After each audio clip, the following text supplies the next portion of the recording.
अध्याय 182। यम महल। यम। वह स्थान एकदम शांत था और स्वर्ग के सभी गौरव सामने खड़े उस युवा आकृति को ध्यान से देख रहे थे। उनके चेहरे सदमे से भरे हुए थे। एक ही मुख का सुजुबान ने सचमुच काले वस्त्रधारी बूढ़े व्यक्ति को सिर्फ एक मुक्के से मार डाला। चलो चलते हैं, यमराज के महल में अंदर जाकर देखते हैं। एक शांत आवाज सुनाई दी जिसने तुरंत सभी के विचारों को वापस अपनी ओर खींच लिया। जब तक सबने प्रतिक्रिया दी तब तक सुजुबान लेंगरुली का हाथ पकड़कर यमराज के हॉल में प्रवेश कर चुकी थी। सुजुबान चली गई है, चलो हम भी जल्दी से उसके पीछे चलते हैं। इस आवाज ने सबको याद दिला दिया, जिससे वे जल्दी से सुजुबान के कदमों पर चलने लगे। उन्हें शुरू से ही यह एहसास हो गया था कि सुजुबान ही असली मुख्य सहारा थी। ऐसे मुख्य सहारे से चिपके न रहना क्या यह मूर्खता नहीं होगी। यमराज के महल के अंदर का वातावरण गहरे लाल रंग से रंगा हुआ था, जिसमें भयावह खूनी रोशनी अंदर के दृश्य को प्रतिबिंबित कर रही थी। हड्डियां, सारी हड्डियां, इतनी सारी संत हड्डियां। यमराज के महल के अंदर का दृश्य देखकर स्वर्ग के कई अभिमानी प्राणी चौंक गए और उनके चेहरे के भाव तेजी से बदल गए। यमराज के महल के अंदर हर जगह हड्डियां बिखरी पड़ी थीं। संत स्तर का सबसे कमजोर प्राणी भी हल्की सी चमक बिखेर रहा था। इन हड्डियों को देखकर स्वर्ग के सभी अभिमानी देवता चकित और कुछ हद तक आश्चर्यचकित रह गए। ये हड्डियां, ये सभी स्वर्ग के अद्वितीय गौरव थे जो बीते युगों में यहाँ नष्ट हो गए थे। वास्तव में सम्राट मार्ग हड्डियों का ढेर है। यमराज के महल में ये दृश्य देखकर सुजुबान भावुक होकर आह भरे बिना नहीं रह सकी। हालांकि सुजुबान के दिल में ज्यादा उतार चढ़ाव नहीं था। सम्राट मार्ग की क्रूरता सभी को ज्ञात है, लेकिन इसके बावजूद स्वर्ग के विभिन्न गौरवशाली लोग बिना किसी झिझक के सम्राट मार्ग पर कदम रखते हैं, केवल अपने दिल में बसे सपनों को साकार करने के लिए। यह एक बड़ा जोखिम है, खासकर दिल में बसी किसी चीज के प्रति दीवानगी को लेकर। सभी लोग यमराज के महल की गहराई में प्रवेश करने के इरादे से और आगे बढ़ते रहे। अचानक सबके कदम थम गए। सामने वास्तव में राजा यम की एक भव्य मूर्ति खड़ी थी। यह एक सजीव मूर्ति थी जो अविश्वसनीय रूप से यथार्थवादी लग रही थी, यहाँ तक कि इसके शरीर पर लिपटा खून जैसा लाल वस्त्र भी बहुत चमकीला था। मुझे धुंधला सा लग रहा था कि उस पर ताज़ा खून भी बह रहा था। ये तो यमराज हैं। यमराज, वह चीज क्या है? सम्राट मार्ग का अंतिम संरक्षक। लेकिन वह तो स्पष्ट रूप से सिर्फ एक मूर्ति है। बूम! जब सभी लोग चर्चा कर रहे थे तभी अचानक यमराज का पूरा महल जोर से हिल गया। यह क्या हुआ? यमराज पुनर्जीवित हो गए हैं। बूम! अगले ही पल मूर्ति इंच इंच करके टूट गई। अंदर सचमुच एक जीवित प्राणी खड़ा था। वह एक लंबा, प्रभावशाली व्यक्ति था जिसने खून जैसे लाल रंग का चोला ओढ़ रखा था, मानो वह नरक से निकलकर आया हो और एक भयानक द्वेषपूर्ण आभा से घिरा हुआ था। और अपने वास्तविक रूप को प्रकट करते ही वह द्वेषपूर्ण आभा एक ज्वार की तरह पूरे स्थान में फैल गई। पल भर में यमराज का पूरा महल खून के सागर जैसा हो गया और एक खूनी उत्तेजक गंध ने तुरंत उनके चेहरों पर हमला कर दिया।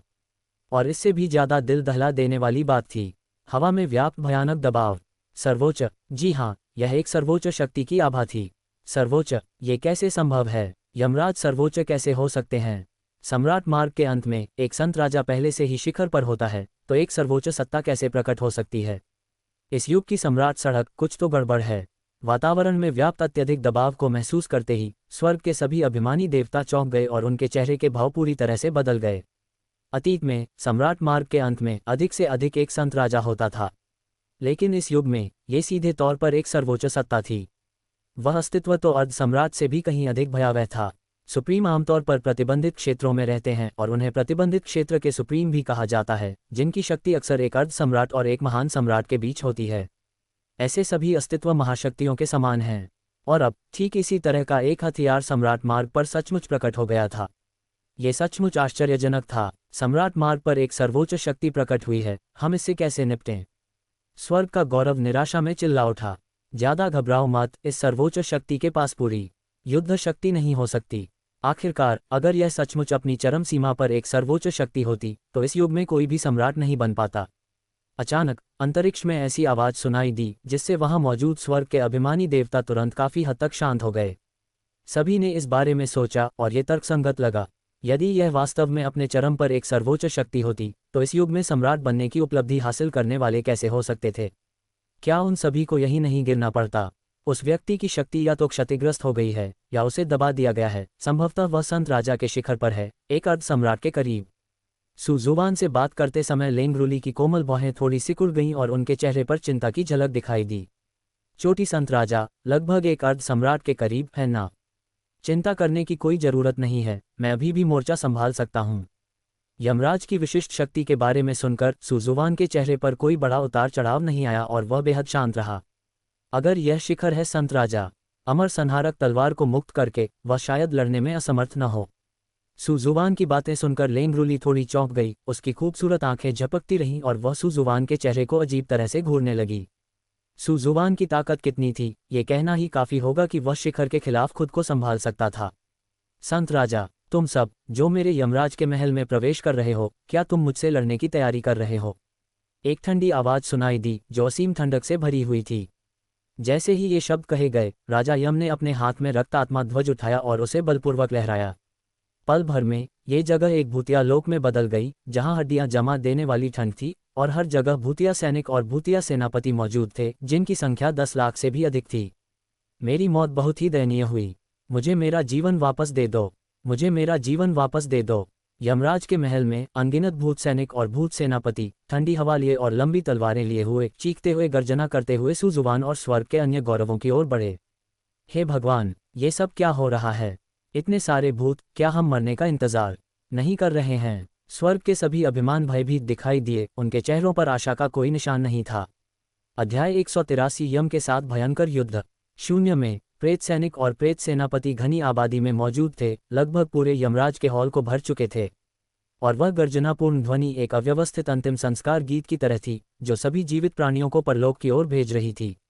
यह एक बेहद भयावह दृश्य था, जिसे देखकर दिल की धड़कनें तेज हो जाती थीं।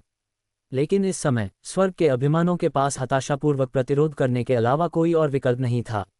Boom boom boom. तुरंत ही यमराज के हॉल के अंदर विभिन्न मंत्र आपस में गुंथ गए, जादुई शक्ति बेतहाशा उमड़ पड़ी, आकाश और पृथ्वी पर फैल गई, अविश्वसनीय रूप से चकाचौंध कर देने वाली।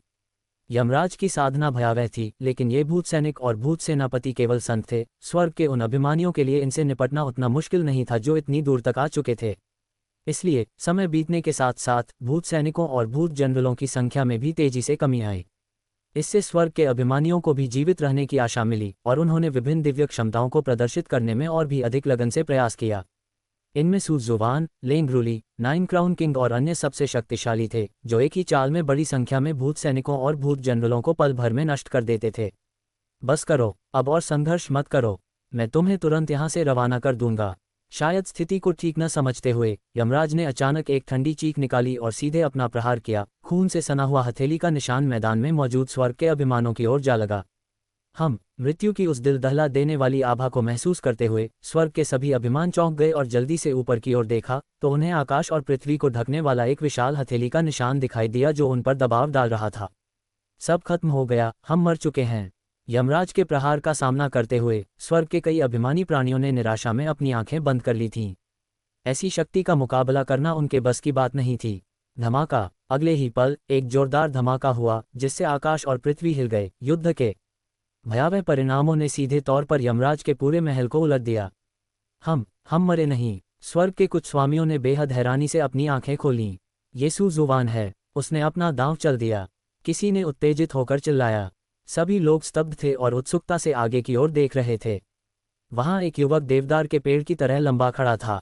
उनके सफेद वस्त्र लहरा रहे थे, उनके बाल बेतहाशा नाच रहे थे और उनकी आभा अलौकिक थी, मानो कोई निर्वासित अमर व्यक्ति हो। ये सुजुवान थी। सुजुवान का शरीर गठीला नहीं था, बल्कि थोड़ा दुबला पतला था, लेकिन इस समय वह स्वर्ग के सभी स्वामियों को अद्वितीय सुरक्षा का एहसास दिला रहा था। मानो जब तक वह आकृति वहां मौजूद है, तब तक आसमान भी गिर जाए तो कोई फर्क नहीं पड़ेगा। एक ही मुक्के से तुम मेरे बराबर आ सकते हो, तुम हो कौन? यमराज का महल उलट गया और पूरी दुनिया एक विशाल विस्तार में तब्दील हो गई। और उस विशाल क्षेत्र में राजा यम ने अविश्वास से भरे चेहरे के साथ सुजुवान को ध्यान से देखा। ये युग स्वर्ण युग था, जिसमें स्वर्ग के अभिमान प्रचुर मात्रा में उभर रहे थे। किसी ने उसे इस युग के स्वर्ग के अभिमानों की परीक्षा लेने के लिए पहले से भी अधिक भयानक शक्ति का प्रयोग करने को कहा। इसलिए उसने सीधे अपनी शक्ति को संत राजा के शिखर के अनुरूप समायोजित कर लिया। उसने शुरू में सोचा था कि इतनी ताकत के साथ इस युग के स्वर्ग के किसी भी अभिमानी देवता उसे हिला नहीं पाएंगे, लेकिन उसे इस बात की उम्मीद नहीं थी कि आमने सामने की टक्कर में वह युवक किसी भी तरह से नुकसान में नहीं होगा। यमराज का सीधे सामना करते हुए सुजुवान ने कोई भय नहीं दिखाया। उसकी आंखों में ठंडी बिजली सी चमक रही थी और उसने ठंडे स्वर में बात की। मैं कौन हूँ, यह महत्वपूर्ण नहीं है, महत्वपूर्ण यह है कि मैं तुम्हें हरा सकता हूँ। सुजुवान की आवाज़ तेज नहीं थी, लेकिन वह लगातार स्वर्ग और पृथ्वी के बीच गूंजती रही और स्वर्ग के अभिमानियों के कानों में और भी भव्य लगने लगी। सुजुवान से यही उम्मीद थी, इतना मजबूत आत्मविश्वास। इतना आत्मविश्वास, शायद यही कारण है कि सुजुवान अमर प्राचीन काल से ही सबको अपने रास्ते से हटाने में सक्षम रहा है। सुजुवान ने सचमुच अजेय दाव हृदय का विकास किया है। अपने सामने आने वाली हर चीज को ध्वस्त करते हुए, मैं अजेय हूँ। उद्धरण चिन्ह, उद्धरण चिन्ह। सुजुवान के शब्द निकलते ही वहां मौजूद स्वर्ग के सभी गौरवशाली देवता स्तब्ध रह गए। सुजुवान के अटूट विश्वास से वे विस्मित हो गए। हा हा हा हा, मुझे हराओगे? अरे वाह, तुम्हारी जबान तो बहुत चलती है। राजा यम सुजुवान से बेहद नाराज होकर जोर जोर से हंस रहे थे। ठंडी हवा, यिन हवा में यमराज की रक्त लाल आंखें सुजुवान को बिना पलक झपकाए घूर रही थीं। आज मैं यहीं रहूंगा, तुम जितना चाहो कोशिश कर सकती हो। यमराज की आवाज इतनी ठंडी थी कि रोंगटे खड़े हो जाते थे, मानो कोई बर्फ की गुफा में गिर रहा हो। उन्हें इस बात पर बिल्कुल भी विश्वास नहीं था कि इतनी कम उम्र का कोई साधक किसी संत राजा का मुकाबला करने में सक्षम शक्ति रख सकता है। जैसे ही उसकी आवाज धीमी हुई, शून्य में खून से सना एक विशाल हाथ, आकाश को ढकते हुए और सूर्य को छिपाते हुए, सुजुवान की ओर बढ़ा। सुजुवान, सावधान रहो। लेंगरुली ने अपने लाल होंठों को काटते हुए सुजुवान की पीठ की ओर देखा। उसके चेहरे पर थोड़ी सी चिंता झलक रही थी। क्या सुजुवान सचमुच यमराज का सामना कर सकता है? किसी ने सवाल किया। यमराज के तरीके वाकई भयावह लग रहे थे। शून्य में मौजूद विशाल हाथ आकाश से उतरते हुए एक पिंजरे की तरह था, जिसका उद्देश्य सुजुवान को उसमें कैद करना था। क्या तुम्हारा दिमाग खराब हो गया है? सुजुवान तो इसे संभाल ही सकती है। अगर सुजुवान इसे नहीं संभाल पाए तो क्या हम सब मर नहीं जाएंगे? सुजुवान पर सवाल उठाने वाले व्यक्ति को किसी ने तुरंत गुस्से से फटकार लगाई। ओह ओह, सुजुवान जरूर जीतेगी। सुजुवान, जीत पक्की है। सुजुवान से सवाल करने वाले व्यक्ति को तुरंत समस्या का एहसास हुआ और उसने तुरंत अपना लहजा बदल दिया। स्वर्ग के सभी अभिमानों की केंद्रित निगाहों के नीचे जैसे ही शून्य में मौजूद विशाल हाथ सुजुवान को कैद करने वाला था, सुजुवान अंततः हिल गया। सुजुवान ने अपनी आस्तीन झटक दी और तुरंत ही उसके हाथ में एक सम्राट तलवार प्रकट हो गई। अमर संहारक तलवार। जब अमर संहारक तलवार उसके हाथ में प्रकट हुई तो सुजुवान की आभा तुरंत बदल गई, तेज और अत्यंत भयंकर हो गई, ठीक वैसे ही जैसे कोई दिव्य तलवार जो कई वर्षों से छिपी हुई थी, अब युद्ध में अपनी दिव्य शक्ति का प्रदर्शन करने के लिए तैयार है। इस समय पूरे दर्शकों में सबसे ज्यादा उत्साहित व्यक्ति स्वॉर्ड वुशुन के अलावा और कोई नहीं था। सुजुवान से मिलने से पहले उन्हें हमेशा तलवारबाजी में नंबर 1 कहा जाता था, लेकिन सुजुवान से मिलने के बाद उन्हें लगा कि उनकी गर्वित प्रतिभा मानो कुछ भी नहीं थी। इसलिए वह सुजुवान को तलवार चलाते हुए देखने के लिए बहुत उत्सुक था। वह ये जानना चाहता था कि सुजुवान का रहस्य क्या है और तलवारबाजी के क्षेत्र में उसकी उपलब्धियां इतनी उच्च क्यों हैं। हाथ में सम्राट की तलवार लिए सुजुवान के वस्त्र बिना हवा के लहरा रहे थे। स्विश! अगले ही क्षण सुजुवान ने अपनी तलवार निकाल ली। आकाश और पृथ्वी के बीच तलवार की रोशनी अचानक तेज हो गई। बूम! तलवार की ऊर्जा और विशालकाय हाथ के टकराव से तुरंत एक भयंकर तूफान उठ खड़ा हुआ, जो पल भर में आकाश और पृथ्वी पर फैल गया। शून्य में तलवार की रोशनी ने पल भर में विशाल हाथ को 2 हिस्सों में बांट दिया और फिर बिना रुके राजा यम की ओर वार करना जारी रखा। ये कैसे संभव है? अध्याय 184, यामा लुओ को मारो और नरक के द्वार से बाहर निकलो। सुजुवान द्वारा अपने विशाल हाथ को इतनी आसानी से चकनाचूर होते देख यमराज की पुतलियां अचानक सिकुड़ गईं। ये कैसे संभव हो सकता है? ये जानना जरूरी है कि शिखर पर पहुंचे संत राजा के समान युद्ध शक्ति उसके पास थी।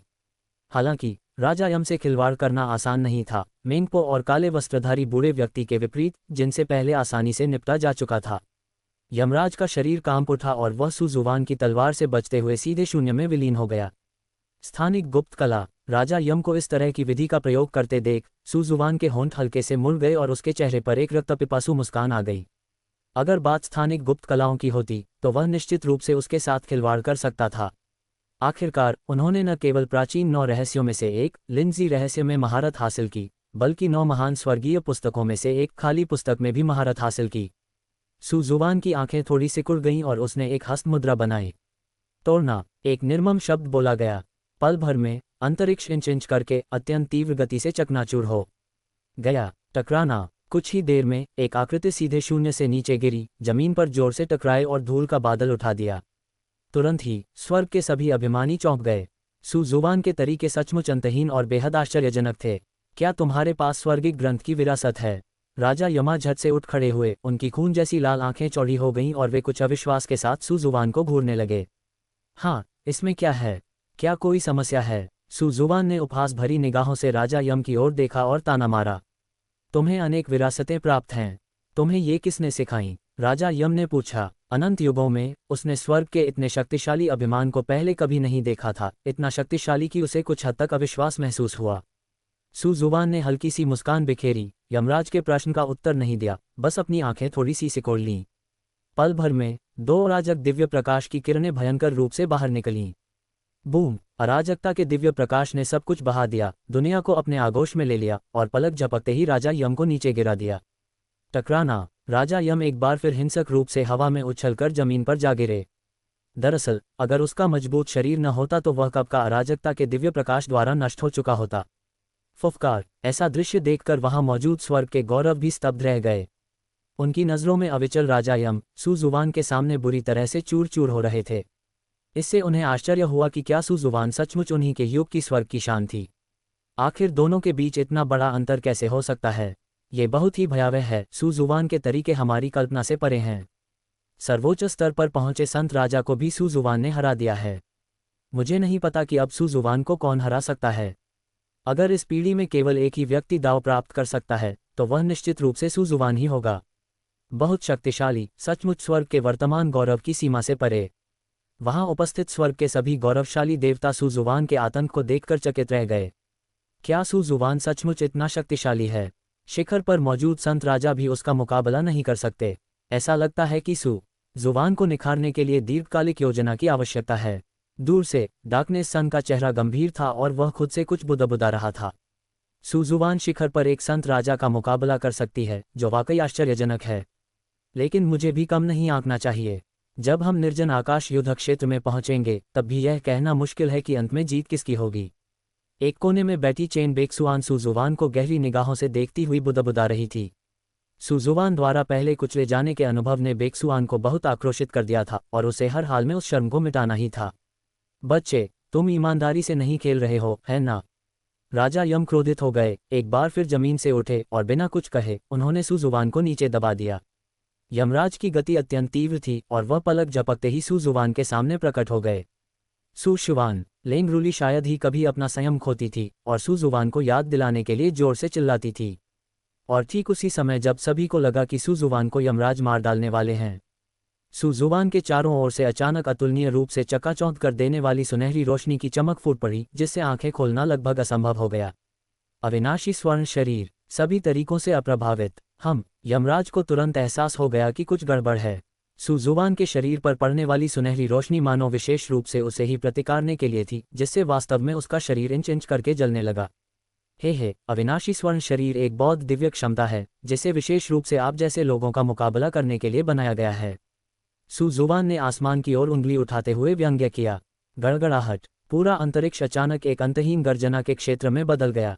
इसके भीतर अजगरों के समान घनी बिजली गरज रही थी, जिसकी प्रत्येक चमक एक महान संत को सीधे मार गिराने में सक्षम थी। थंडर सम्राट की अनमोल कलाकृति, थंडर आर्ट्स। यमराज बहुत घबरा गए। ये वज्र कलाएं बौद्ध कलाओं की तरह उन पर भी प्रहार कर रही थीं। पुनर्जन्म में प्रवेश करें। सुजुवान बिजली के स्वामी की तरह नीले बैंगनी रंग के गरजते ड्रैगनों से घिरे अपने शरीर के साथ गरज के क्षेत्र के केंद्र में खड़ा था, और जैसे ही सुजुवान की आवाज बंद हुई, बिजली की लकीरें मानो जीवित हों तुरंत यमराज पर केंद्रित हो गईं और फिर सीधे उनकी ओर आ गिरीं। तेजी से अपनी ओर आती बिजली को देखते हुए यमराज के चेहरे का भाव अचानक बदल गया और पहली बार उनके चेहरे पर भय के भाव दिखाई दिए। तुम मुझे मारने की हिम्मत नहीं करोगे। मैं नियुक्त रक्षक हूँ। यमराज दहाड़े। उसने कभी सपने में भी नहीं सोचा था कि उसे ऐसा दिन देखने को मिलेगा। बूम बूम बूम, भयंकर बिजली के झटके से राजा यम का शरीर बेरहमी से चकनाचूर हो गया। नियुक्त, इसका क्या मतलब है? यमराज से निपटने के बाद सुजुवान के दिमाग में अभी भी उनकी कही हुई बातें गूंज रही थीं और वह कुछ उलझन में था। अरे बाप रे! सुजुवान ने शिखर पर एक संत राजा को सीधे ही हरा दिया। वह सम्राट मार्ग का अघोषित राजा है। अत्यंत भयावह। स्वर्ग के सभी गौरव सुजुवान को देखकर पूरी तरह से विस्मित थे, मानो वे किसी तीर्थयात्रा पर निकले हों और श्रद्धा से परिपूर्ण होकर उन्हें देख रहे थे। बूम! अचानक पूरी दुनिया कांप उठी। सब लोग हैरान थे, आखिर हो क्या रहा था? यमराज और फेंगडू के बीच कुछ गहरा संबंध प्रतीत होता है। अब जब यमराज मर चुके हैं तो ये भूतिया शहर भी ढह जाएगा। नौमुकुट वाले राजा ने रहस्य का कुछ अंश भांपते हुए बोलना शुरू किया। अरे, तो फिर हम किस बात का इंतजार कर रहे हैं? भागो, जल्दी भागो। जैसे ही ये शब्द कहे गए, स्वर्ग के सभी अभिमानी चौंक गए और घबराकर बाहर की ओर भागे। लेंगरूली, चलो हम भी चलते हैं। सुजुवान पलक झपकते ही लेंगरूली के बगल में प्रकट हुई और उससे धीरे से बोली। हम। लेंगरूली ने हल्के से सिर हिलाया। जल्द ही स्वर्ग के सभी गौरवशाली लोग गुइमेन गेट छोड़कर चले गए। अध्याय 185 उजाड़ युद्ध क्षेत्र। स्वर्गीय दूत। गुइमेन द्वार के उस पार एक विशाल ब्रह्मांडीय तारों भरा आकाश फैला हुआ था। विशाल ब्रह्मांडीय तारामंडल के भीतर एक विशाल और असीम प्राचीन युद्ध क्षेत्र था, जो समय की आभा से भरा हुआ था, अविश्वसनीय रूप से प्राचीन। हालांकि यह कोई साधारण युद्ध क्षेत्र नहीं था। यह युद्ध क्षेत्र इतना विशाल था कि दूर से देखने पर यह ब्रह्मांडीय तारों भरे आकाश में निलंबित एक प्राचीन महाद्वीप जैसा प्रतीत होता था। हे भगवान, यह सचमुच वीरान आकाश का युद्ध क्षेत्र है। ये वह स्थान है जहां केवल स्वर्ग के सबसे शक्तिशाली और गौरवशाली प्राणी ही कदम रखने के योग्य हैं। मैंने कभी सोचा भी नहीं था कि मुझे इसे देखने का मौका मिलेगा। सचमुच हम इसके लिए सुजुवान के ऋणी हैं। ब्रह्मांडीय तारामंडल में लटके हुए भव्य युद्ध क्षेत्र को देखकर स्वर्ग के लगभग सभी गौरवशाली देवता उत्साह से भर उठे। वीरान आकाश का युद्ध क्षेत्र एक ऐसी जगह थी जहां केवल स्वर्ग के सबसे शक्तिशाली और गौरवशाली योद्धा ही कदम रख सकते थे। बीते युगों में इस क्षेत्र में प्रवेश करने में केवल मुट्ठी भर लोग ही सक्षम थे। फिर भी इस पीढ़ी में वास्तव में 100 से अधिक स्वर्ग के गौरवशाली लोग यहां आ चुके थे। हालांकि इसके पीछे छिपे रहस्य के बारे में भी सभी को पूरी तरह से स्पष्ट जानकारी थी। क्या ये सब सुजुवान की वजह से नहीं हुआ था? क्या ये वीरान आसमान का युद्ध क्षेत्र है? वाकई असाधारण। ब्रह्मांडीय तारामंडल में विशाल महाद्वीप को निहारते हुए सुजुवान विस्मयबोध से भर उठी। बूम! जैसे ही सुजुवान आश्चर्यचकित हो रही थी, अचानक पूरा ब्रह्मांडीय तारामंडल कांप उठा, मानो वह किसी भयानक शक्ति से प्रभावित हो गया हो। दरार! अचानक शून्य टूट गया और एक आकृति प्रकट हुई। वह एक बूढ़ा आदमी था जिसके बाल सफ़ेद थे और उसका प्राचीन चेहरा झुर्रियों से ढका हुआ था। हालांकि ये बूढ़ा व्यक्ति अविश्वसनीय रूप से दयालु प्रतीत होता था। उसके चेहरे पर ऐसी मुस्कान थी जिसे देखकर लोगों को ऐसा लगता था मानो वे वसंत की ठंडी हवा का आनंद ले रहे हों। उस बूढ़े व्यक्ति के चारों ओर साधना की कोई आभा नहीं थी, फिर भी कोई भी उसे कम आंकने की हिम्मत नहीं करता था। वीरान आसमान के युद्ध क्षेत्र में उनकी उपस्थिति मात्र से ही उनकी असाधारण स्थिति का संकेत मिल गया था। तुम कौन हो? एक आवाज ने संदेह से भरे स्वर में पूछा। मेरी पहचान। सफ़ेद बालों वाले बूढ़े व्यक्ति ने हल्की सी मुस्कान के साथ धीरे से 4 शब्द कहे, स्वर्गीय पद का दूत। तुरंत ही वह स्थान एकदम शांत हो गया, एक भी आवाज नहीं रह गई। ... ये तो वास्तव में दिव्य पद का दूत है। ये तो 3000 लोगों में सबसे प्रतिष्ठित हस्तियों में से एक है। काफी देर के विराम के बाद आखिरकार किसी ने प्रतिक्रिया दी और आश्चर्य से हौंफने लगी। स्वर्गीय पद दूत, एक दूत जो 3000 लोगों में आकाश के नियमों की ओर से कार्य करता है। सुजुवान थोड़ा आश्चर्यचकित हुआ।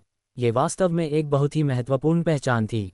ये जानना आवश्यक है कि 3000 लोगों का आकाशीय नियम सर्वोच्च था, लेकिन इसने कभी भी अपने वास्तविक रूप में दुनिया में विचरण नहीं किया, बल्कि अपने आदेशों को संप्रेषित करने के लिए हमेशा दिव्यपद दूत पर निर्भर रहा। इसलिए यद्यपि इस दिव्यपद के दूत को संदेशवाहक कहा जाता था, फिर भी उसे स्वयं आकाश का नियम क्यों नहीं माना जा सकता था?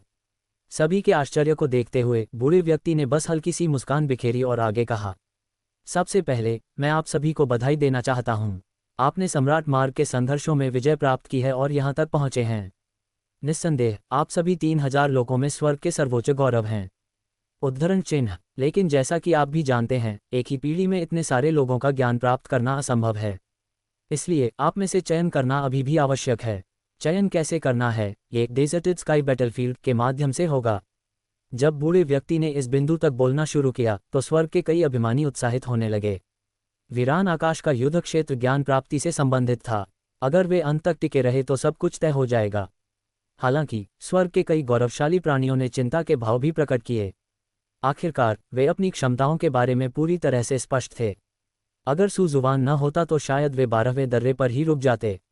वीरान आकाश का युद्ध क्षेत्र वह अखाड़ा है जहां स्वर्ग के सबसे शक्तिशाली गौरव आपस में प्रतिस्पर्धा करते हैं। यहाँ कई सम्राट मार्ग के राजा हैं। वे सम्राट मार्ग के सार से उत्पन्न प्राणी हैं। उन्हें मारकर आप झेंगदाओ मुहर प्राप्त कर सकते हैं। झेंगदाओ मुहर में आकाश नियम की शक्ति समाहित है। जब निर्जन आकाश युद्ध क्षेत्र समाप्त होगा तो झेंगदाओ मुहर धारण करने वाले स्वर्ग के गौरव को आकाश नियम से आशीर्वाद प्राप्त होगा, जिससे उन्हें अपार लाभ प्राप्त होंगे। तो बात ऐसी है, क्या इसका मतलब यह है कि डेजर्टेड स्काई बैटलफील्ड में यह प्रतियोगिता होती है कि कौन सबसे ज्यादा एम्परर रोड किंग्स को मारता है? सुजुवान की आंखों से अचानक एक तीव्र प्रकाश फूट पड़ा और इस बिंदु पर दिव्य पद के दूत के शब्द अभी समाप्त नहीं हुए थे। सबसे महत्वपूर्ण बात यह है कि डेजर्टेड स्काई बैटलफील्ड में हत्या करना मना नहीं है, बदला लेना मना नहीं है, सब कुछ स्वतंत्र है। इसका मतलब है कि आप एक दूसरे से प्रतिस्पर्धा कर सकते हैं और जेंगडाओ सील छीन सकते हैं। जैसे ही उसने ये कहा, पूरा वातावरण एकदम सन्नाटे में डूब गया। हत्या करना मना नहीं है, बदला लेना मना नहीं है, सब कुछ जायज़ है। क्या इसका मतलब यह नहीं है कि अंततः विजेता वही होगा जो सबसे ताकतवर हो? ऐसा शासन तो बलवानों के लिए काफ़ी आरामदायक था, लेकिन कमज़ोरों के लिए तो मानो आसमान ही गिर पड़ा हो। ऐसे नियमों के तहत यदि कमज़ोर लोग कई प्राचीन राजाओं को मार भी डालें तो इससे क्या लाभ होगा? अंततः वे बलवानों द्वारा मारे जाएंगे और उनकी जेंगदाओ मुहरें छीन ली जाएंगी। अफसोस, ऐसे नियमों के तहत तो केवल बलवान ही जीत सकते हैं। हम जो चुपके से घुस आए हैं, हमारे पास तो कोई मौका ही नहीं है। स्वर्ग के गौरव में से एक ने आह भरी। नियम क्रूर थे, लेकिन साथ ही बहुत तर्कसंगत भी थे। प्रत्येक पीढ़ी के प्रबुद्ध लोग कैसे कमज़ोर हो सकते हैं? कमज़ोर लोगों को ज्ञान प्राप्ति के लिए आवश्यक योग्यताएं कहाँ से मिलेंगी? ठीक है सब लोग, मैंने नियमों को समझाना समाप्त कर दिया है। दिव्य पथ के दूत ने उपस्थित स्वर्ग के गौरव का अवलोकन किया और अंततः उसकी दृष्टि सुजुबान पर टिकी। कुछ देर रुकने के बाद उसने कहा, यदि कोई और प्रश्न न हो तो युद्ध क्षेत्र में प्रवेश करो। हे प्रभु दूत, मेरा एक प्रश्न है। अचानक उस स्थान में एक आवाज़ गूंजी। एक क्षण के लिए सभी ने अपनी निगाहें वक्ता की ओर घुमा लीं। ये 9 मुकुटों के राजा थे, उन्होंने ही बात की थी। तुम्हारा प्रश्न क्या है? बोलो। दिव्य पथ के दूत ने भी अपनी निगाहें 9 मुकुट राजा की ओर घुमाईं और धीरे से कहा, इस पीढ़ी में कितने लोगों को ज्ञान प्राप्त करने की अनुमति है?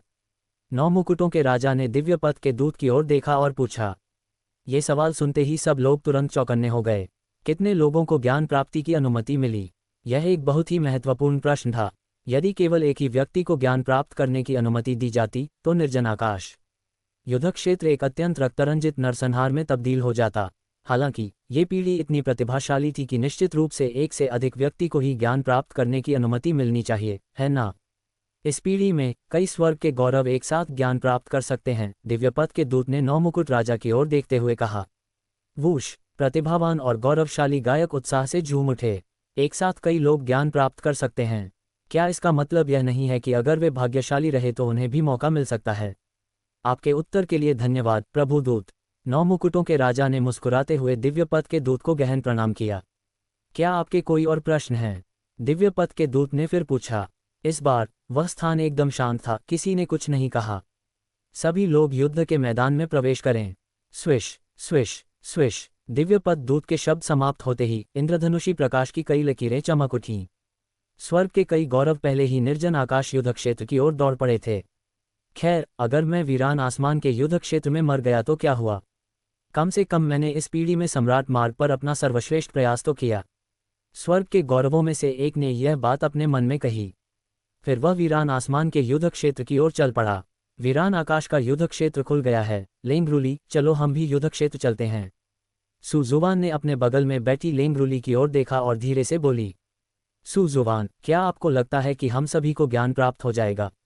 अचानक लेंगरूली ने सुजुवान की ओर देखा और पूछा।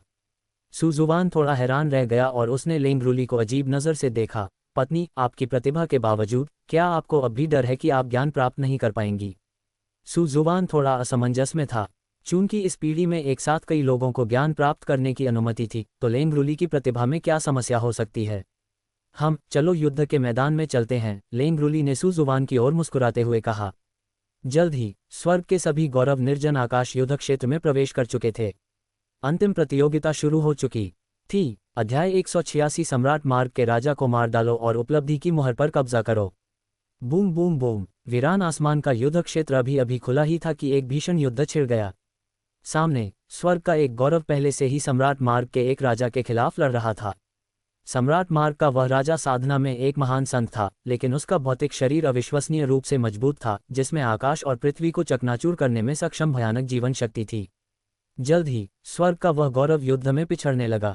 टकराना! अगले ही पल स्वर्ग का वह गौरव वास्तव में सम्राट मार्ग के उस राजा के एक मुक्के से सबके सामने मारा गया। फुफकार! ऐसा दृश्य देखकर स्वर्ग के कई गौरव अपनी सांस रोक नहीं पाए। क्या सम्राट रोड के राजा वाकई इतने डरावने हैं? सम्राट मार्ग के राजा सम्राट मार्ग पर ही जन्म लेते हैं, वे यहीं के मूल निवासी हैं। और उन्हें सम्राट मार्ग के राजा इसलिए कहा जाता है क्योंकि उनमें सम्राट मार्ग के अन्य प्राणियों को कुचलने की शक्ति होती है। इसलिए उनकी शक्ति स्वाभाविक ही होती है। किसी ने समझाया। ऐसा लगता है कि हम जैसे घुसपैठियों के लिए जेंगदाओ मोहर प्राप्त करना स्वर्ग में जाने जितना ही कठिन है। एक किसान ने आह भरी। इस क्षण उन्हें एक अत्यंत गंभीर समस्या का भी स्पष्ट रूप से एहसास हुआ। अंदर घुसना तो आसान था, लेकिन नतीजे हासिल करना काफी मुश्किल था।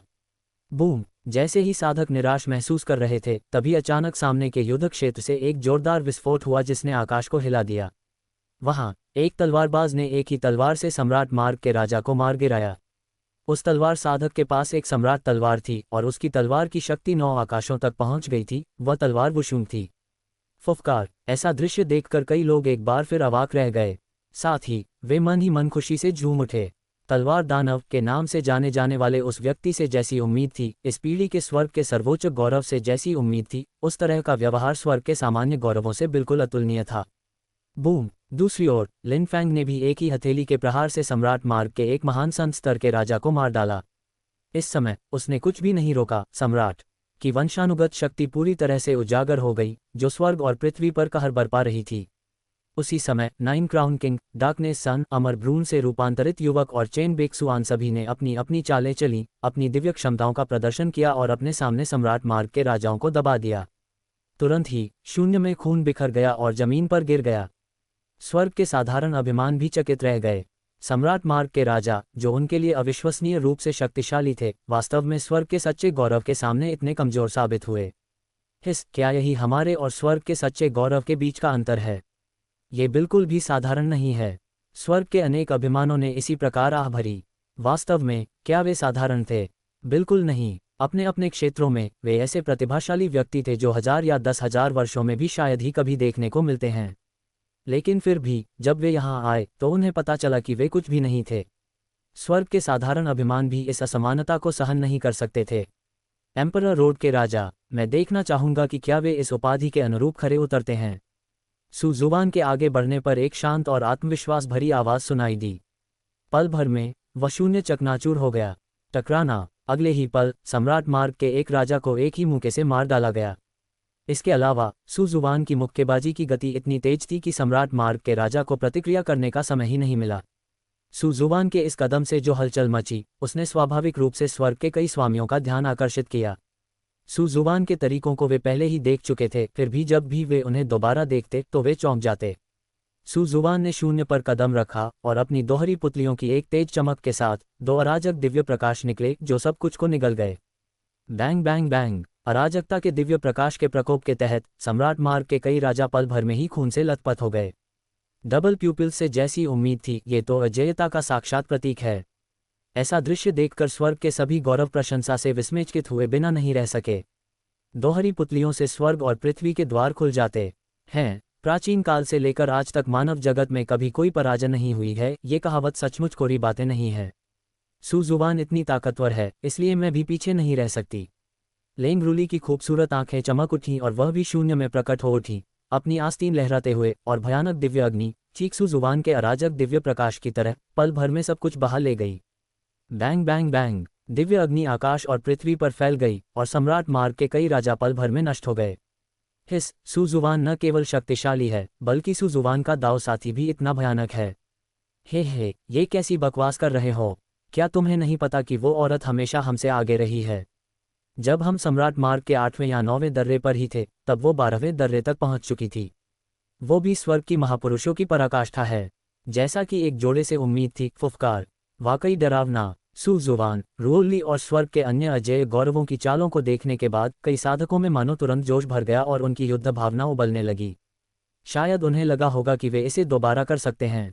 टकराना! हालांकि एक साधक की पुनः मृत्यु के साथ उन्होंने अपनी सही आत्म जागरूकता को पुनः प्राप्त कर लिया। इसी क्षण उन्हें समझ आ गया, मजबूत हमेशा इंसान ही होते हैं, इंसान के अलावा कोई और कारक नहीं। अगर वे ऐसा नहीं कर सकते थे तो वे बस नहीं कर सकते थे। हाय, वीरान आकाश का युद्ध क्षेत्र बहुत खतरनाक है, मुझे पीछे हटना ही बेहतर होगा। अब तक कमजोर पड़ चुके स्वर्ग के कुछ अभिमानों ने स्वयं को पूरी तरह से पहचान लिया था और धीरे से आहें भर रहे थे। फिर उसने वास्तव में वीरान आसमान के युद्ध क्षेत्र को छोड़ दिया। इसके तुरंत बाद स्वर्ग के कई और गौरव सम्राट मार्ग से वापस लौट गए। उन उदास चेहरों को जाते हुए देखकर स्वर्ग के बचे हुए कई गौरवों को उदासी का एहसास हुआ। लेकिन इस छोटे से अंतराल का बाद के संघर्ष पर कोई प्रभाव नहीं पड़ा। इसके विपरीत स्वर्ग के कुछ गौरवों द्वारा स्वेच्छा से हार मान लेने के बाद निर्जन आकाश युद्ध क्षेत्र में प्रतिस्पर्धा अचानक और भी तीव्र हो गई। Boom boom boom. इस महाद्वीप जैसे युद्ध क्षेत्र में विभिन्न प्रतीक आपस में गुथे हुए थे और हिंसक जादुई शक्ति अराजक रूप से उमड़ रही थी। इसके अलावा विभिन्न दिव्य शक्तियां और बहुमूल्य कलाएं अविश्वसनीय रूप से चकाचौंध भरी रोशनी के साथ खिल उठीं, जिससे पूरा युद्ध क्षेत्र ढक गया, यहाँ तक कि कुछ लोगों के लिए अपनी आंखें खोलना भी मुश्किल हो गया। Dot dot dot dot dot. समय बीतने के साथ साथ वीरान आकाश युद्ध क्षेत्र में सम्राट मार्ग के राजाओं की संख्या धीरे धीरे कम होती गई और सभी जेंगदाओ मोहरों को प्रतिस्पर्धात्मक रूप से वितरित कर दिया गया था। इसलिए अगला चरण सबसे क्रूर था, सील को पकड़ने के लिए उसकी हत्या करना। इस समय निर्जन आकाश युद्ध क्षेत्र में लगभग 50 स्वर्ग के गौरव शून्य में खड़े थे, एक दूसरे को देख रहे थे। कुछ समय के लिए पूरा स्थान एक बेहद दमनकारी वातावरण से घिरा हुआ था। आकाश और पृथ्वी के बीच सन्नाटा छाया हुआ था और बारूद की तीखी गंध हवा में फैली हुई थी। ऐसे वायुमंडलीय दबाव के कारण स्वर्ग के लगभग सभी देवताओं के भाव अत्यंत गंभीर थे और ठीक इसी क्षण ऐसा लगा मानो इस आकाश और पृथ्वी को कुछ आभास हुआ हो और सब कुछ पल भर में अंधकार में हो गया। अचानक बिजली चमकी, गरज सुनाई दी और हवा और बादल उमड़ पड़े। तूफान आने की आशंका का दृश्य। वातावरण में बदलाव ने उस स्थान को और भी अधिक सन्नाटे में बदल दिया, मानो वह जम गया हो। इस समय स्वर्ग के प्रत्येक गौरव की नसें बेहद तनावग्रस्त थीं। वे सभी अच्छी तरह जानते थे कि यहाँ उनके दाव के मार्ग और उनके जीवन और मृत्यु से संबंधित एक महान युद्ध छिड़ने वाला था। इस भीषण युद्ध में उनमें से किसी ने भी यह कहने का साहस नहीं किया कि वे निश्चित रूप से जीवित बचेंगे। यह एक बेहद क्रूर लड़ाई होने वाली थी। झगड़ा करना। अचानक आकाश और पृथ्वी के बीच एक गर्जना गूंज उठी। किसी को नहीं पता था कि यह आवाज़ किसने लगाई थी, हालांकि इससे कोई फर्क नहीं पड़ा।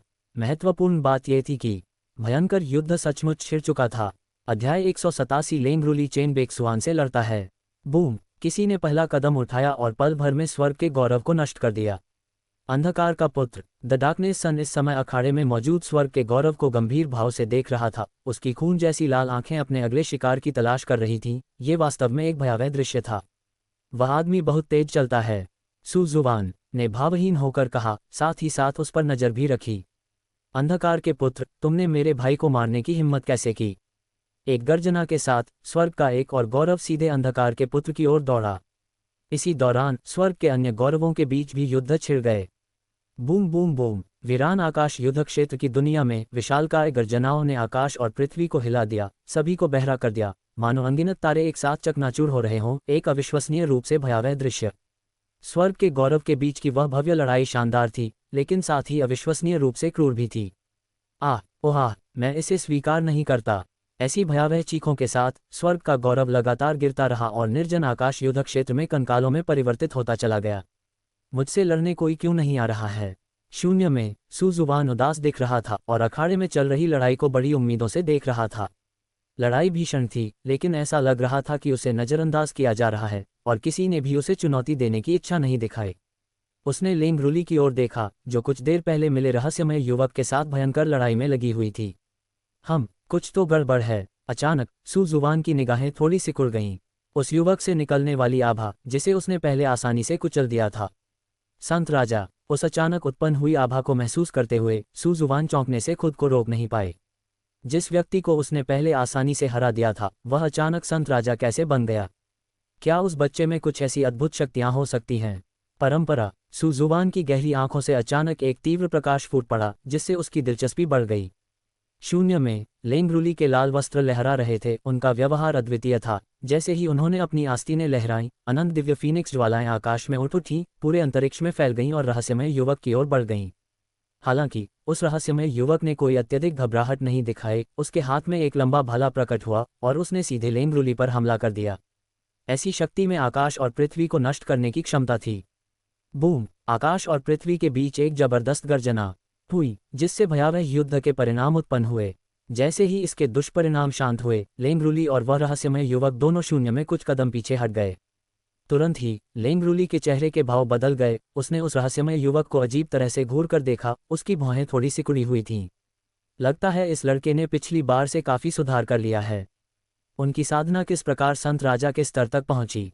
लेंगरुली की नाजुक भौहें थोड़ी सिकुड़ गईं। उनकी आंखों में थोड़ी उलझन झलक रही थी। अन्य बातों को छोड़ दे तो उस रहस्यमय युवक की साधना में हुई अभूतपूर्व प्रगति अविश्वसनीय रूप से तेज थी, जिसने लेंगरुली को भी कुछ हद तक आश्चर्यचकित कर दिया। ऐसी साधना के साथ वह सम्राट मार्ग पर सर्वोच्च स्थान पर पहुंच गया होगा, है ना? हे स्त्री, क्या राय है? इस बार क्या तुमने मेरे सामने आत्मसमर्पण करने का फैसला कर लिया है? उस रहस्यमय युवक ने मुस्कुराते हुए कहा। तुम्हारे सामने झुकना, तुम हो क्या? लेंगरूली का चेहरा पल भर में काला पड़ गया। सिर्फ संत राजा की साधना? अगर लेंगरूली चाहती तो उसके पास उसे मारने के कई तरीके थे।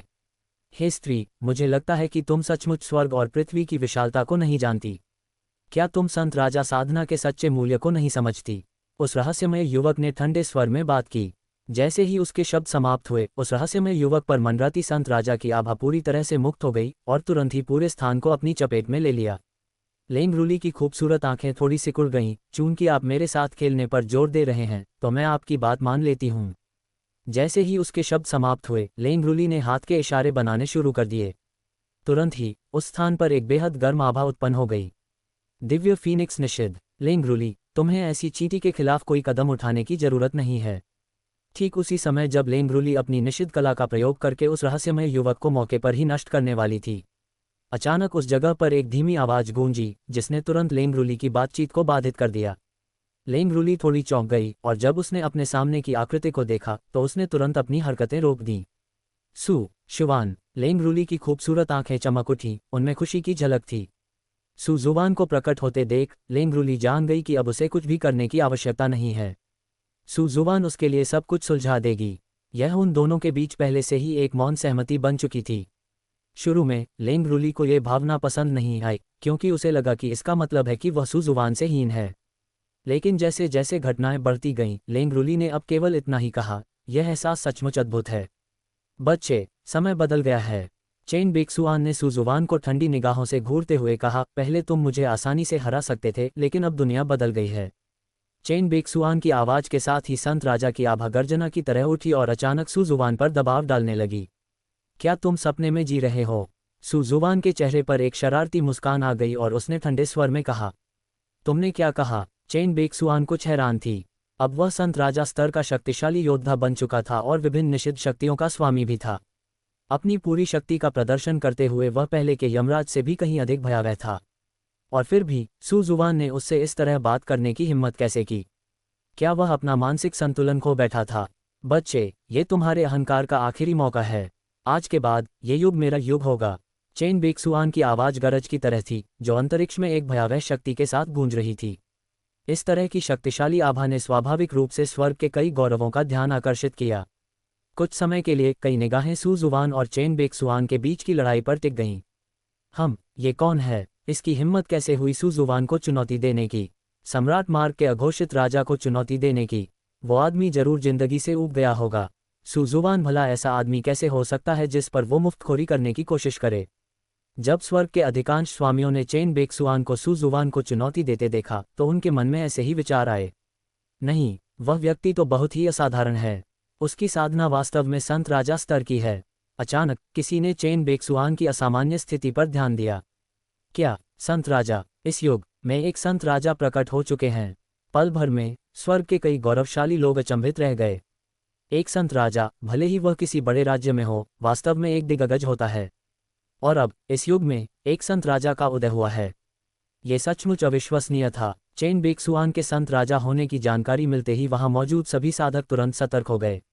यहां तक कि nine crown king, immortal embryo, Linfang और स्वॉर्ड वुशूंग जैसे सबसे शक्तिशाली प्राइड ऑफ द हेवेंस भी उसे गंभीरता से लेने लगे। अगर वह संत राजा है तो भी ये लड़ाई देखने लायक होगी। स्वर्ग के कई अभिमानियों ने अपना रुख बदल लिया। एक संत राजा, और वह भी इतने युवा संत राजा, जुवान के साथ उनका युद्ध निश्चित रूप से अभूतपूर्व रूप से शानदार होगा। बेहद हास्यास्पद, सचमुच बेहद हास्यास्पद। जुवान ने भावहीनता से चेन बेक्सुआन को देखा। आज चाहे तुम संत राजा हो या अर्ध सम्राट, तुम सब मेरे द्वारा कुचल दिए जाओगे। अध्याय 188। जुवान ने कार्रवाई की और चेन बेक्सुआन को कुचल दिया।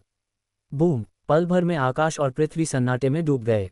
जुवान के शब्द किसी दिव्य वज्रपात के समान थे, जो स्वर्ग के सभी अभिमानी देवताओं के हृदयों पर गहरा प्रहार कर गए।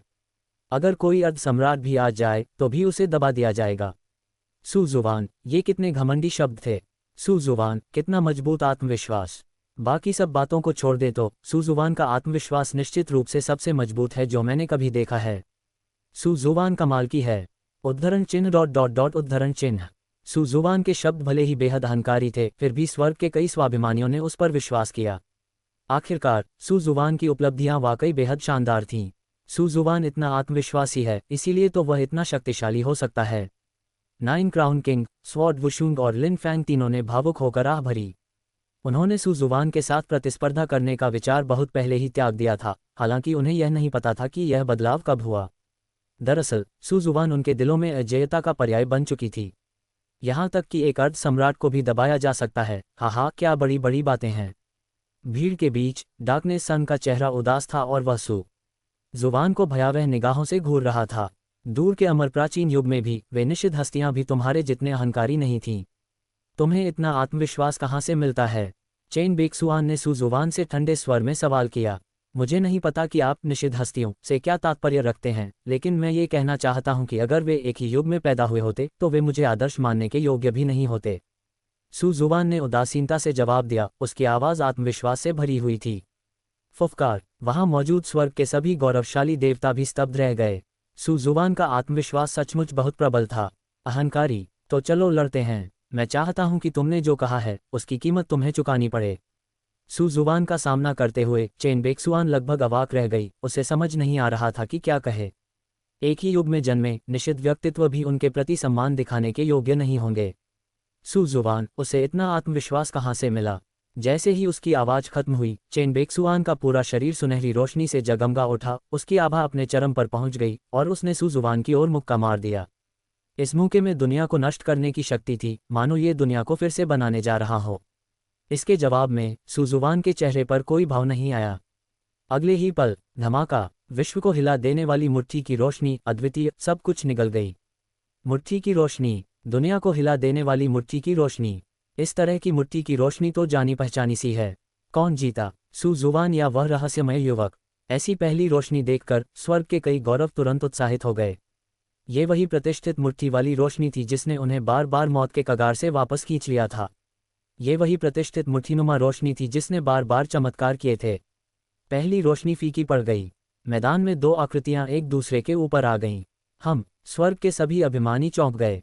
क्या हो रहा था? जब अंततः उन्होंने अखाड़े का दृश्य स्पष्ट रूप से देखा, वूश, पूरा इलाका कोलाहल से भर गया था। अरे बाप रे, सुजुवान, उसने तो फिर से पूरी तरह से जीत हासिल कर ली। सुजुवान कमाल का है, वह तो ताज का बादशाह है। जी हाँ, अखाड़े में जो दृश्य था वह सुजुवान द्वारा चेन बेक्सुआन के चेहरे पर पैर रखने का था। फुफकार! इस परिणाम ने स्वर्ग के अनेक अभिमानों को आहें भरने पर मजबूर कर दिया। उन्होंने पहले सोचा था कि सेंट किंग स्तर का अद्वितीय प्राइड ऑफ द हेवेंस सुजुवान के साथ एक अभूतपूर्व और दुनिया को हिला देने वाला युद्ध छेड़ सकता है, लेकिन सभी को आश्चर्यचकित करते हुए सुजुवान ने फिर भी उसे कुचल दिया। और यह एक सहज प्रेम प्रसंग था। महज एक ही चाल में उसने उस रहस्यमय युवक को आसानी से काबू कर लिया। इसमें कोई संदेह नहीं, इस युग का सबसे शक्तिशाली व्यक्ति केवल सुजुवान ही हो सकता है। उसके जैसा दूसरा कोई हो ही नहीं सकता। एक संत राजा को कुचल देना, ये कितनी भयानक शक्ति है। सुजुवान का कोई प्रतिद्वंदी नहीं है। युवा स्वर्ग के गौरवों की तो बात ही छोड़िए, पूरे 3000 लोगों में कितने प्राणी सुजुवान को दबा सकते हैं? कुछ समय के लिए स्वर्ग के सभी अभिमानों ने यही कहा। वे इस बात को भली भांति जानते थे कि वे इस क्षण इतिहास के साक्षी बन रहे हैं। अमर प्राचीन दुनिया से लेकर सम्राट मार्ग तक और फिर सम्राट मार्ग से लेकर निर्जन आकाश युद्ध क्षेत्र तक उन्होंने एक अजेय शक्ति के उदय को देखा। अपनी विरासत मुझे सौंप दो और मैं तुम्हें पुनर्जन्म में प्रवेश करने की अनुमति दूंगा। अगर तुम ऐसा नहीं करोगे तो तुम्हारा शरीर नष्ट हो जाएगा और तुम्हारी आत्मा बिखर जाएगी। यही तुम्हारा अंत होगा। सुजुवान की आवाज़ ठंडी थी जो अंतरिक्ष में गूंज रही थी। इस आदमी की पृष्ठभूमि असाधारण थी और सुजुवान उसे ठगने का मौका नहीं भूलेगा। फुफकार! सुजुवान की आवाज़ सुनते ही अंतरिक्ष का तापमान पल भर में कई डिग्री गिर गया। अंतरिक्ष में व्याप्त कंपा देने वाली ठंड को महसूस करते हुए स्वर्ग के गौरव भी कांपने लगे, मानो एक सिहरन उनकी रीढ़ की हड्डी से होते हुए सीधे उनके आध्यात्मिक मूल तक पहुंच गई हो। अगर तुमने मुझे मारने की हिम्मत की तो एक दिन एक कुख्यात ताकतवर शख्स तुमसे बदला लेने आएगा। चेन बेक्सुआन को सुजुवान ने बुरी तरह कुचल दिया। उसका चेहरा बुरी तरह बिगड़ गया। उसके पहले से ही फटे पुराने कपड़े और भी ज्यादा बदहाल हो गए। वह सांसारिक दुनिया में एक दयनीय भिखारी जैसा लग रहा था। उसकी पहले वाली अजेय आभा कहाँ गई? इस समय चेन बेक्सुआन की आंखें चौड़ी हो गई थीं। वह सुजुवान को घूरते हुए गुस्से से उसे डांट रही थी। उनके शब्दों में धमकी का भाव झलक रहा था। बूम! अचानक एक जोरदार धमाका हुआ और आसमान में धूल भर गई। सुजुवान के पैर के नीचे तुरंत एक बड़ा गड्ढा बन गया। चेन बेइक्सुआन का सिर ठीक उसी तरह उसमें धंसा हुआ था। आप इसे सौंप नहीं रहे हैं, है ना? सुजुवान की आंखें सिकुड़ गईं और एक झटके में उसने चेन बेइक्सुआन को उठा लिया। बूम! अंतरिक्ष में भीषण कंपन हुआ और असंख्य चीजों की माताची कड़ाही प्रकट हुई। टकराना! सुजुवान ने चेन बेइक्सुआन के शरीर को सीधे उसमें फेंक दिया। फिर सुजुवान ने एक हस्त मुद्रा बनाई। कवच का रहस्य सक्रिय हो गया। परिष्कृत करें। सुजुवान सीधे चेन बेइक्सुआन को परिष्कृत करना चाहता था। इस समय अंतरिक्ष में पूर्ण सन्नाटा छा गया था और स्वर्ग के गौरव भी अपनी सांस रोककर बैठे थे। सुजुवान की निर्ममता ने उन्हें चौंका दिया। ओहा! सुजुवान, तुम एक राक्षस हो। इस समय चेन बेइक्सुआन को असंख्य चीजों की माता क्यूई कड़ाही में एक औषधीय जड़ी बूटी की तरह परिष्कृत किया जा रहा था। असहनीय दर्द अवर्णनीय था। उसके शरीर में लाखों सुइयां चुभने से भी 1000 गुना अधिक दर्दनाक। वह दहाड़ रहा था और लगातार सुजुवान को कोस रहा था। इसके जवाब में सुजुवान अविचलित रहा और उसने कड़ाही में चल रहे दृश्य को शुरू से अंत तक ठंडे भाव से देखा। धीरे धीरे कड़ाही में कोई आवाज नहीं रह गई। अंदर देखने पर केवल खून का एक बड़ा धब्बा दिखाई दिया जो तुरंत ही साफ हो गया। सुजुवान, तुम मुझे नहीं मार सकते। जिस दिन मैं इस दुनिया में वापस लौटूंगा वही तुम्हारा मृत्यु का दिन होगा। सन्नाटे में एक ठंडी आवाज सुनाई दी। ये दिव्य आत्मा का एक सूक्ष्म अंश था जो दूर निकलकर भागने की कोशिश कर रहा था। हे, मैं पहले ही कह चुका हूं, अगर तुम विरासत नहीं सौंपोगे तो तुम्हारा अंत पहले से ही तय है। तुम्हारा शरीर नष्ट हो जाएगा, तुम्हारी आत्मा बिखर जाएगी और तुम समय की नदी से पूरी तरह विलीन हो जाओगे। जैसे ही उसकी आवाज धीमी हुई, सुजुवान ने हाथ बढ़ाया और सीधे चेन बेइक्सुआन को पकड़ लिया, जो दिव्य आत्मा की अवस्था में था, और उसे वापस असंख्य चीजों की मात्र क्यूई कड़ाही में फेंक दिया। सुधार जारी रखें। अध्याय 189। मैं पूरी लगन से सत्य की खोज कर रहा हूं, कृपया मेरी मदद करें। ओहा! आकाश और पृथ्वी के बीच ऐसी पीड़ादायक चीखें लगातार गूंजती रहीं जो हर किसी के कानों तक पहुंची और उन्हें भय से कांपने पर मजबूर कर दिया। सुजुवान के तरीके बेहद भयावह हैं। अब से आप जिसे भी उकसाएं, सुजुवान को उकसाना मत। उद्धरण चिन्ह। सुजुवान, वो मुझसे इतना क्रूर कैसे है? सुजुवान के निर्दयी तरीकों को देखकर यहाँ तक कि डार्कनेस सन, जो हमेशा अपनी क्रूरता और रक्तपात के लिए जाना जाता था, भी स्तब्ध रह गया। वह लंबे समय से सुजुवान को परिष्कृत करने का विचार पाले हुए था। इस तरह वह तुरंत इस युग का सबसे शक्तिशाली स्वर्ग का गौरव बन जाएगा। लेकिन अब ऐसा लगता है कि वह सुजुवान से न केवल ताकत में कमतर है, बल्कि अपने तरीकों में भी कमतर है। यदि तुम विरासत नहीं सौंपोगे तो मैं तुम्हें केवल पूरी तरह से शुद्ध कर सकता हूँ। मदर क्यूई कड़ाही में मौजूद असंख्य चीजों को घूरते हुए सुजुवान की आंखें थोड़ी सिकुड़ गईं और उसने ठंडे स्वर में बात की। जैसे ही उसकी आवाज धीमी हुई, असंख्य चीजों की माता ची ने तुरंत चेन बेइक्सुआन की आत्मा को घेर लिया। आत्मा का शुद्धिकरण। इसका मतलब यह था कि चेन बेइक्सुआन इस दुनिया से पूरी तरह गायब होने वाली थी। सुजुवान का वास्तव में इस दुनिया से उसके सभी निशान मिटाने का इरादा था। समय बीतने के साथ साथ चेन बेइक्सुआन जैसी दिखने वाली छोटी आकृति धीरे धीरे सिकुड़ती चली गई। अंत में पूरी तरह से नष्ट हो गया। इस आदमी का मुंह काफी जिद्दी है। सुजुवान की निगाहें उदासीन थीं, उसका चेहरा भावहीन था, मानो कोई गहरा कुआं हो। जहां तक निषिद्ध व्यक्तियों द्वारा परेशानी पैदा करने के बारे में उसकी कही गई बातों का सवाल है, सुजुवान को इसकी जरा भी परवाह नहीं थी। मुसीबत कितनी भी बड़ी क्यों न हो, एक मुक्के से ही वह टूट सकती है। इसके अलावा एक बार सम्राट मार्ग से बाहर निकल जाने के बाद ये कहना भी मुश्किल था कि वे मुसीबतें वास्तव में मुसीबतें थीं या नहीं। इस क्षण तक पूरा स्थान इतना शांत था कि स्वर्ग के गौरव में से किसी ने भी जोर से सांस लेने की हिम्मत नहीं की। सबकी निगाहें सुजुवान पर टिकी थीं और किसी ने भी बोलने की हिम्मत नहीं की। इसके जवाब में सुजुवान ने बस हल्की सी मुस्कान दी और धीरे से अपना सिर उठाया। इस समय स्वर्ग के सभी गौरवशाली प्राणियों ने अपनी सांसें रोक लीं, उनके चेहरे आशंका से भर गए।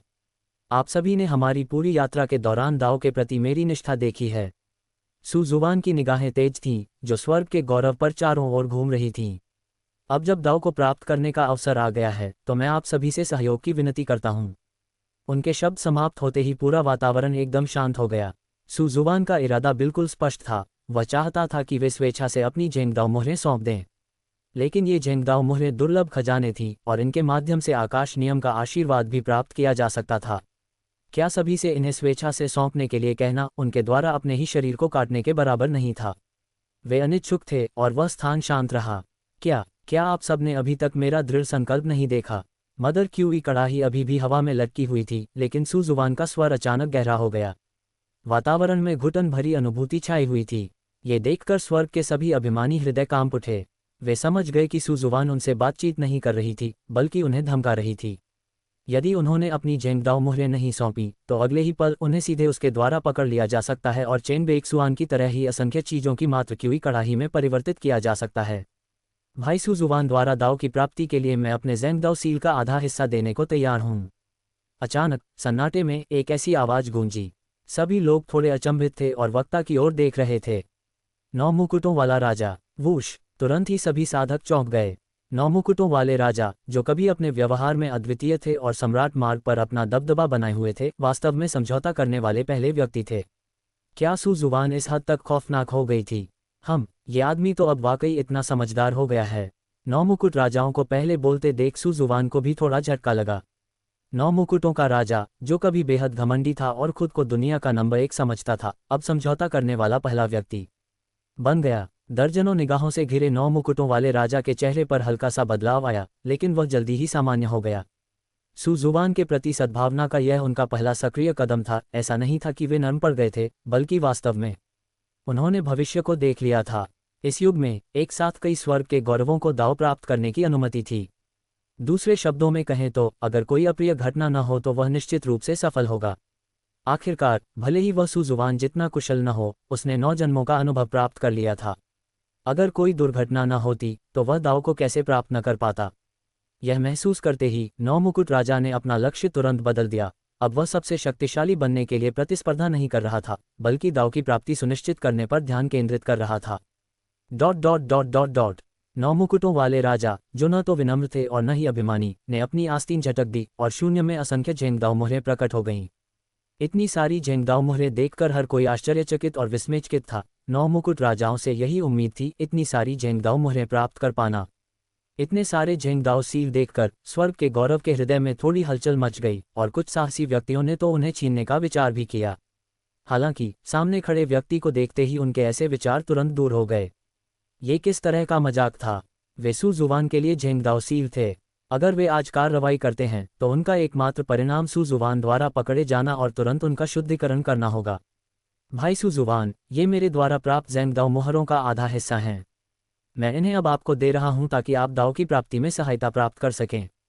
9 मुकुट राजा ने सुजुवान की ओर अपने हाथों को थोड़ा सा जोड़ा, फिर अपने हाथ के एक भव्य इशारे के साथ जेंगदाओ सील सीधे सुजुवान की ओर उड़ गई। ये देखकर सुजुवान ने भी 9 मुकुट राजा की ओर हल्का सा मुस्कुराते हुए हाथ बढ़ाया और जेंगदाओ की मुहरें प्राप्त कर लीं। भाई सुजुवान की धार्मिक निष्ठा के साक्षी स्वर्ग, पृथ्वी, सूर्य और चंद्रमा हैं। मैं भी भाई सुजुवान की सहायता के लिए अपने जेंगदाओ मुहरों का आधा हिस्सा दान करने को तैयार हूँ। मैं भी तैयार हूँ। इसी तरह की 2 और आवाज़ें उस शून्य में गूंज उठीं। वे स्वॉर्ड वुशुंग और लिन फैंग थे। दोनों ने कई घुमावदार रास्तों से बचते हुए सुजुवान का यहाँ तक पीछा किया था और उनके दिलों में सुजुवान के लिए बहुत अधिक श्रद्धा थी। सबसे महत्वपूर्ण बात यह थी कि उन दोनों को एक तथ्य का एहसास हो गया था। यदि आप दाव को प्राप्त करना चाहते हैं तो सुजुवान के शत्रु मत बनिए। सुजुवान की शक्ति युवा प्राइड ऑफ द हेवंस के स्तर से कहीं अधिक थी और वह सीधे तौर पर वरिष्ठ पीढ़ी के स्तर के करीब पहुंच रही थी। ऐसी परिस्थितियों में यदि वे सुजुवान के साथ शत्रुता बनाए रखते हैं तो इस युग में स्वर्ग के आदेश के लिए प्रतिस्पर्धा करने की कोई आवश्यकता नहीं होगी। ये स्वॉर्ड वुशुंग और लिन फैंग हैं। ये भी सम्राट मार्ग के सबसे शक्तिशाली लोगों में से हैं और अब इन्होंने भी समझौता कर लिया है। स्वर्ग के सभी अभिमानी आश्चर्यचकित रह गए। अब जाकर उन्हें एहसास हुआ कि शायद उन्होंने सुजुवान के आतंक को कम करके आंका था। भाई सुजुवान, मैं तैयार हूँ। मैं भी तैयार हूँ। इस तरह की आवाज़ें लगातार उस स्थान पर गूंजती रहीं। जल्द ही स्वर्ग के गौरव ने एक एक करके अपना रुख स्पष्ट किया और अंत में लगभग सभी ने सुजुवान को दाव प्राप्त करने में सहायता करने के लिए अपने द्वारा प्राप्त किए गए जेंगदाओ सील का आधा हिस्सा दान कर दिया। सुजुवान, क्या मुझे इसे दे देना चाहिए? अध्याय 190 विलक्षण प्रतिभाओं की लड़ाई। सुजुवान तमाशा देखती है। सुजुवान, क्या मुझे इसे दे देना चाहिए? अचानक थोड़ी सी शर्म से भरी एक कोमल आवाज़ सुजुवान के कान में सुनाई दी। सुजुवान चौंक गई। क्या वो लेंगरूली की आवाज़ नहीं थी? सुजुवान ने अपना सिर घुमाया, लेंगरूली की ओर देखा। उसके चेहरे पर मुस्कान थी, उसके होठों के कोने हल्के से ऊपर उठे हुए थे। पत्नी, क्या तुम हमारे लौटने पर हमारे माता पिता को ये बताने की योजना बना रही हो कि मैंने तुम्हें तंग किया था? सुजुवान के चेहरे पर एक चंचल भाव आ गया जब उसने लेंगरूली को ध्यान से देखा। लेंगरूली एक पल के लिए स्तब्ध रह गई, फिर थोड़ी देर बाद उसने सुजुवान की ओर देखते हुए धीमी आवाज़ में कहा, नहीं, बिल्कुल नहीं, मुझे बस आपके नियमों को तोड़ने का डर था। सुजुवान, सू जुवान थोड़ा हैरान था। लेंग रूली अब बिल्कुल अलग इंसान क्यों लग रही थी, उसके प्रति इतनी मिलनसार क्यों? हालांकि एक आज्ञाकारी पत्नी अधिक मनमोहक थी, फिर भी सू जुवान को पुरानी लेंग रूली की याद ज्यादा आती थी। सू जुवान ने लेंग रूली को घूरते हुए मुस्कुराते हुए कहा, लेंग रूली, क्या हमें इन सब बातों की ज़रूरत है? जो मेरा है वो तुम्हारा है। जब तक तुम चाहो मैं तुम्हें अपनी जेंगदाओ मुहर भी दे सकता हूँ। सू जुवान के शब्दों में स्पष्ट रूप से अतिशयोक्ति का तत्व था, लेकिन वास्तव में उन्होंने लेंग रूली के चेहरे पर एक प्यारी सी मुस्कान ला दी। लेंग रूली ने सू जुवान को तिरछी नज़र से देखा और कहा, हमेशा इतनी चिकनी चुपड़ी बातें करती हो। Dot dot dot. Boom boom boom. वीरान आकाश के युद्ध क्षेत्र में एक भयंकर युद्ध छिड़ गया था, जिसमें लगातार धरती को हिला देने वाले विस्फोटों की आवाज़ें गूंज रही थीं। शून्य में विभिन्न प्रतीक आपस में गुथे हुए थे, हिंसक जादुई शक्ति अराजक रूप से उमड़ रही थी, और विभिन्न दिव्य क्षमताएं और बहुमूल्य कलाएं अविश्वसनीय रूप से चकाचौंध भरी रोशनी के साथ खिल रही थीं, जिससे आंखें खोलना लगभग असंभव हो गया था। काफी शानदार, लेकिन अंततः अर्थहीन। निर्जन आकाश युद्ध क्षेत्र के एक सुनसान कोने में सू जुवान शून्य में अपने हाथ पीठ के पीछे रखकर शांतिपूर्वक दृश्य का अवलोकन करते हुए खड़ा था और उसने इस प्रकार टिप्पणी की। सू जुवान के ऊपर न जाने का कारण निस्संदेह ये था कि सू जुवान ने वीरान आकाश युद्ध क्षेत्र में पहले ही आधे से अधिक जेंगदाओ सील एकत्र कर लिए थे, इसलिए उसे इतनी अतिरिक्त परेशानी उठाने की कोई आवश्यकता नहीं थी। चलिए मेरी पत्नी का हालचाल जान लेते हैं। सू जुवान ने हल्की सी मुस्कान बिखेरी और शून्य में लेंग रूली की ओर देखा। असल में सू जुवान नहीं चाहती थी कि लेंग रूली कोई जोखिम उठाए। आखिरकार सू जुवान के पास मौजूद जेंगदाओ सील उन दोनों के लिए पहला और दूसरा स्थान हासिल करने के लिए पहले से ही पर्याप्त थे। लेकिन लेंग रूली ने कहा कि वह इस तरह आराम से लेटना नहीं चाहती थी और उन्होंने जेंगदाओ सील प्रतियोगिता में भाग लेने के लिए ऊपर जाने पर जोर दिया। वहां लेंग रूली आग के अथाह सागर में लाल रंग के वस्त्र पहने एक महारानी की तरह अद्वितीय सुंदरता बिखेर रही थी। उसकी हर हरकत आकाश और पृथ्वी को फीका करने के लिए काफी थी। इस समय लेंग रूली एक साथ स्वर्ग के 3 महान अभिमानों से लड़ रही थी। हालांकि उसके चेहरे पर जरा भी भावहीनता नहीं थी, जो लगभग सू जुवान के सामान्य भाव के समान थी। लेंग रूली ने बस अपनी आस्तीन लहराए और तुरंत ही उमड़ती हुई दिव्य ज्वालाएं एक ज्वार की तरह आकाश में उठ खड़ी हुईं और सब कुछ बहा ले गईं। Bang bang bang. पलक झपकते ही लेंग रूली ने स्वर्ग के 3 महान अभिमानों को पराजित कर दिया। उनसे जेंगदाओ मुहरें प्राप्त करने के बाद लेंग रूली अन्य स्वर्ग के गौरवों की ओर चल पड़ी और अधिक जेंगदाओ मुहरें प्राप्त करना चाहती थी। लेंग रूली को इतना मेहनती देखकर सू जुवान के चेहरे पर एक अजीब सी मुस्कान अपने आप आ गई। वह किसी आश्रित व्यक्ति जैसा क्यों दिखता था? लेंग रूली की प्रभावशाली उपस्थिति को देखकर सू जुवान भी निश्चिंत हो गया और उसने अपनी नज़रें दूसरी ओर मोड़ लीं। जैसे ही उसने ये देखा, सू जुवान की निगाहें अचानक तेज हो गईं। एक आकृति ने सू जुवान का ध्यान आकर्षित किया। वह काले वस्त्रों में लिपटा हुआ एक व्यक्ति था, जो कोई और नहीं बल्कि अंधकार का पुत्र था। दरअसल सू जुवान ने इस व्यक्ति को बहुत पहले ही देख लिया था। शून्य में विराजमान अंधकार का पुत्र काले वस्त्रों में लिपटा हुआ था, उसके बाल बिखरे हुए थे। एक अद्वितीय राक्षसी देवता की तरह हाथ उठाते ही काली मृत्यु ऊर्जा प्रकट हुई और भयंकर शक्ति उमड़ पड़ी, जिसने पल भर में स्वर्ग के एक गौरव को नष्ट कर दिया। बेशक अगर सिर्फ यही बात होती तो डार्कनेस सन सू जुवान का ध्यान आकर्षित करने के लिए काफ़ी नहीं होता। इससे भी महत्वपूर्ण बात यह है कि डार्कनेस सन की शक्ति की कोई सीमा नहीं थी। वह आसानी से अपने सामने आने वाले किसी भी प्रतिद्वंद्वी को हरा देता था। इससे सू जुवान को लगा कि कुछ गड़बड़ है। मुझे याद है कि जब यह व्यक्ति जेननान दर्रे की 9वीं मंजिल पर था, तब वह इतना शक्तिशाली नहीं था। क्या ऐसा हो सकता है कि उसने अपनी ताकत छिपा रखी हो, या फिर सम्राट मार्ग पर उसका कोई बड़ा संयोगवश सामना हो गया हो? डार्कनेस सन के स्थान को घूरते हुए सू जुवान विचारों में डूबा हुआ खुद से बुदबुदा रहा था। Dot dot dot. डिंग। विवाह के 51वें दिन 100 वर्षों की साधना का पुरस्कार मिला। जैसे जैसे समय बीतता गया, सू जुवान के दिमाग में अचानक सिस्टम की जानी पहचानी सूचना गूंज उठी। बूम। सिस्टम नोटिफिकेशन बजने के ठीक अगले ही सेकंड में ऐसा हुआ। उसके राज्य की बाधा सीधे टूट गई। महान संत 5वीं परत। अपने शरीर में उमड़ती शक्ति को महसूस करते हुए सू जुवान ने हल्की सी मुस्कान दी, लेकिन वह बहुत आश्चर्यचकित नहीं हुआ। उसने अपनी आंखें सिकुड़कर शून्य में चल रहे अराजक युद्ध को देखना जारी रखा। उनकी भागीदारी के बिना कई प्राइड ऑफ द हेवेंस की ताकत वास्तव में काफ़ी समान थी, जिससे कुछ समय के लिए विजेता का निर्धारण करना मुश्किल हो गया था। हालांकि सू जुवान को इस बारे में कोई जल्दी नहीं थी। आखिरकार वह एक सिस्टम वाला आदमी था। तुम जितना ज्यादा लड़ोगे, मैं उतना ही मजबूत होता जाऊंगा। Dot dot dot. Ding. Host ने अमर औषधि, अराजकता देवता और दानव शरीर का सेवन कर लिया है। जागरूकता में 3% की वृद्धि। डिंग। होस्ट ने अमर औषधि, अराजकता देवता और दानव शरीर का सेवन कर लिया है। जागरूकता में 3% की वृद्धि।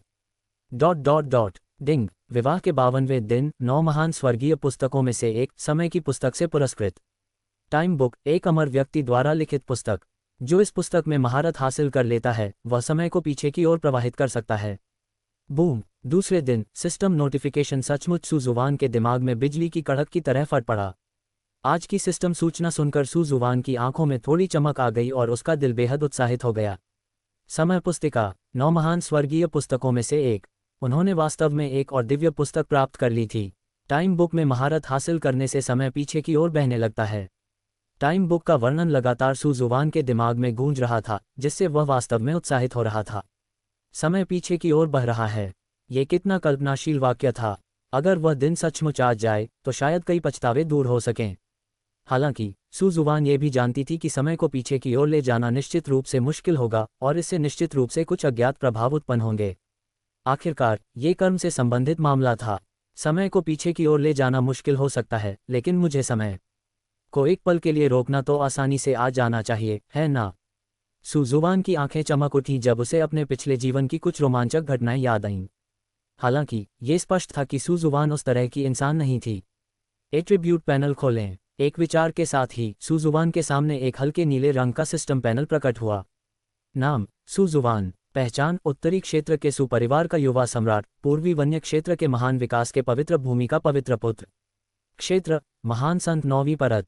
साधना विधियां, महान यान पवित्र ग्रंथ, सुपरिवार सम्राट ग्रंथ, अपूर्ण शाश्वत स्वर्गीय सम्राट ग्रंथ, पुनर्जन्म के 6 मार्ग स्वर्गीय कला। दिव्य क्षमताएं, महान विकास 9 तलवारें, 6 पद पुनर्जन्म मुट्ठी, नियम, स्वर्ग और पृथ्वी, दिव्य हाथी दमनकारी कारागार शक्ति। शारीरिक बनावट, सर्वोच्च अस्थि, 2 हरी पुतलियां, पुनर्जन्म अमर अस्थि, अराजकता देवता और दानव शरीर, जागृति 0.64। अपने एट्रीब्यूट पैनल को देखते हुए सू जुवान ने संतुष्टि भरी मुस्कान बिखेरी। महान संत 9वीं परत, साथ ही विभिन्न साधन। अब तो वह किसी संत राजा को उतनी ही आसानी से मार सकता था जितनी आसानी से वह किसी मुर्गी को काटता है। यहाँ तक कि एक अर्ध सम्राट का सामना करते हुए भी वह उन्हें मार गिरा सकता था। बूम, जैसे ही सू जुवान चुपके से अपनी वर्तमान शक्ति का आकलन कर रहा था, अचानक पूरा निर्जन आकाश युद्ध क्षेत्र हिल उठा। इसके तुरंत बाद एक अमर व्यक्तित्व, प्राचीन चेहरे और सफ़ेद बालों वाली आकृति शून्य में प्रकट हुई। ये वही दिव्य पथ का दूत था जो पहले भी आया था। आकाशीय पथ के दूत को पुनः प्रकट होते देख निर्जन आकाश युद्ध क्षेत्र पर लड़ाई अचानक रुक गई। युद्ध के मैदान में स्वर्ग के केवल 10 गौरव ही बचे थे जो एक दूसरे को घूर रहे थे। बाकी सब तो कंकालों में बदल चुके थे, जो इस प्राचीन युद्ध क्षेत्र में दफन हो चुके थे। ऐसा परिणाम खेदजनक था, लेकिन ये ठीक यही क्रूरता थी जिसने अनगिनत युगों में सम्राट मार्ग की प्रसिद्धि को स्थापित किया। अध्याय 191। क्या स्वर्ग उन लोगों को आशीर्वाद नहीं दे सकता जिनका भाग्य खाली है? वीरान आसमान के युद्ध क्षेत्र के ऊपर गहरा सन्नाटा छाया हुआ था। सू जुवान सहित कुल 11 स्वर्ग के गौरव जीवित बचे, जो ब्रह्मांडीय तारामंडल में शान से खड़े हैं। बिना किसी अपवाद के स्वर्ग के ये 11 गौरव सम्राट मार्ग पर सबसे शक्तिशाली थे। वे सम्राट मार्ग की क्रूर प्रतिस्पर्धा से उभरे थे और इस मुकाम तक पहुंचे थे। इस समय स्वर्ग के सभी 11 गौरवों की निगाहें केंद्रीय शून्य में स्थित वृद्धा आकृति पर टिकी हुई थीं। इस समय स्वर्ग के सभी गौरव अपनी सांस रोककर दिव्य पद के दूत के बोलने की प्रतीक्षा कर रहे थे। सभी को नमस्कार। वीरान आकाश के युद्ध क्षेत्र में संघर्ष अब पूरी तरह से समाप्त हो गया है। अगले ही क्षण दिव्य पथ के दूत ने वास्तव में बोलना शुरू किया। उनकी आवाज भव्य थी, मानो कोई स्वर्गीय ध्वनि हो जो शून्य में गूंज रही थी। वूश, जैसे ही दिव्य पथ के दूत की आवाज गूंजी, पूरा अंतरिक्ष पल भर में उबल उठा। ये खत्म हो गया। वीरान आसमान का युद्ध क्षेत्र, ये सचमुच खत्म हो गया।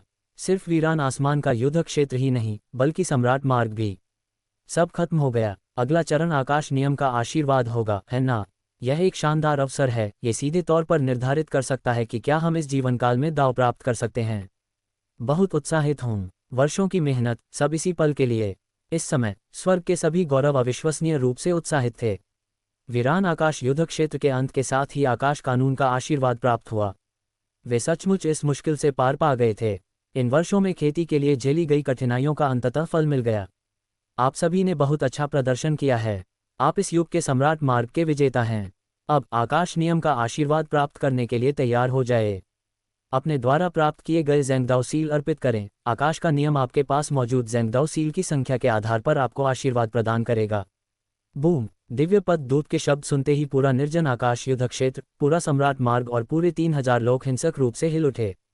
अगले ही पल शून्य में दिव्य फूल बरसने लगे, धरती से सुनहरे कमल फूट पड़े, सच्चे ड्रैगन आसमान में उड़ने लगे, किलिन समुद्र पर कदम रखने लगे और विभिन्न शुभ संकेत पल भर में प्रकट हो गए।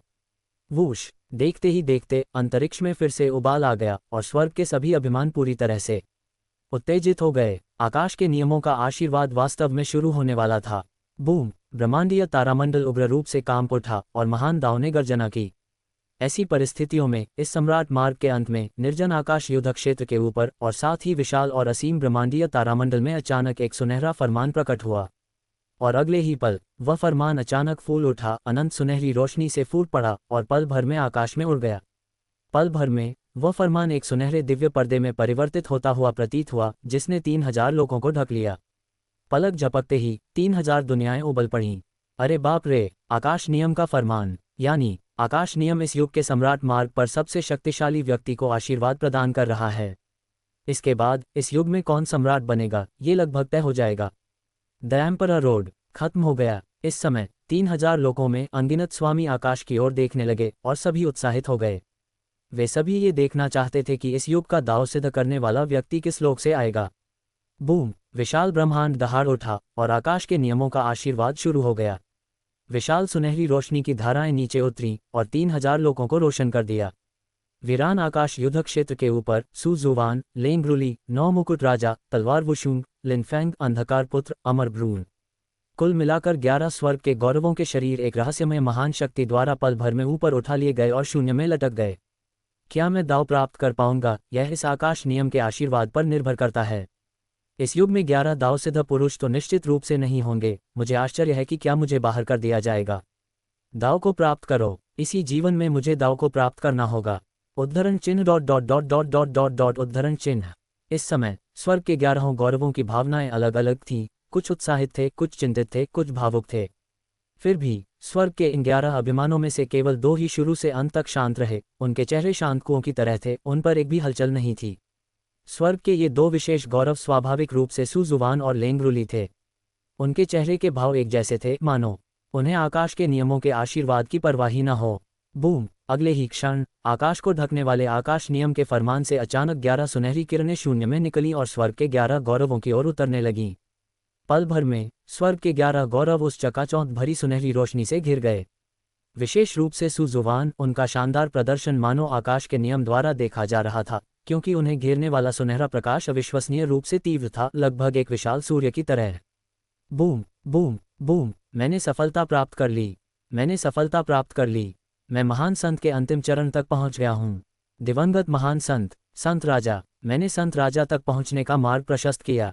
सम्राट हथियार, मैंने सीधे सम्राट हथियार प्राप्त कर लिया। विरासत, अमर दाव की विरासत, मुझे अमर दाव की विरासत प्राप्त हुई। उद्धरण चिन्ह उद्धरण चिन्ह। सुनहरे प्रकाश से घिरे आकाश के नियम के आशीर्वाद ने स्वर्ग के सभी 11 गौरवों को अविश्वसनीय रूप से उत्साहित कर दिया। अपनी पूरी क्षमता का इस्तेमाल करो, बस यही उम्मीद रखो कि तुम 3000 दुनियाओं को भविष्य की महान आपदा से बचाने में मदद कर सको। उस शून्य में दिव्य पथ के दूत की निगाहें मशाल की तरह मैदान में मौजूद 11 आकृतियों पर टिकी हुई थीं। हम नहीं, वो आदमी, भाग्य का शून्य निवासी। अचानक दिव्य पथ के दूत के चेहरे का भाव पूरी तरह बदल गया। वह अविश्वास से भरे चेहरे के साथ सुजुवान को घूरने लगा। जैसे जैसे समय बीतता गया, विशाल सुनहरा प्रकाश क्षीण होने लगा और स्वर्ग के लगभग सभी आशीर्वाद पूरे हो चुके थे। कुछ ही क्षण में उस शून्य में केवल एक ही आकृति शेष रह गई। सुजुवान को क्या हुआ है? उसमें तो कोई बदलाव ही नहीं दिख रहा है। हाँ, ये सही नहीं है। तर्क के अनुसार सुजुवान को आकाश नियम से सबसे बड़ा आशीर्वाद मिलना चाहिए था। क्या हो रहा है? हमने काम खत्म कर लिया है, लेकिन सुजुवान ने तो जैसे शुरू ही नहीं किया हो। शून्य में असामान्य रूप से दिखाई देने वाले सुजुवान को घूरते हुए स्वर्ग के सभी अभिमान कुछ हद तक हैरान थे। सुजुवान, वह सम्राट मार्ग पर स्थित हजारों स्वर्ग के गौरवों द्वारा मान्यता प्राप्त अघोषित राजा था। यदि कोई अप्रत्याशित घटना न घटित हो जाए तो दाव की प्राप्ति तो दूर, अमर होना भी निश्चित है। सुजुवान, क्या हुआ?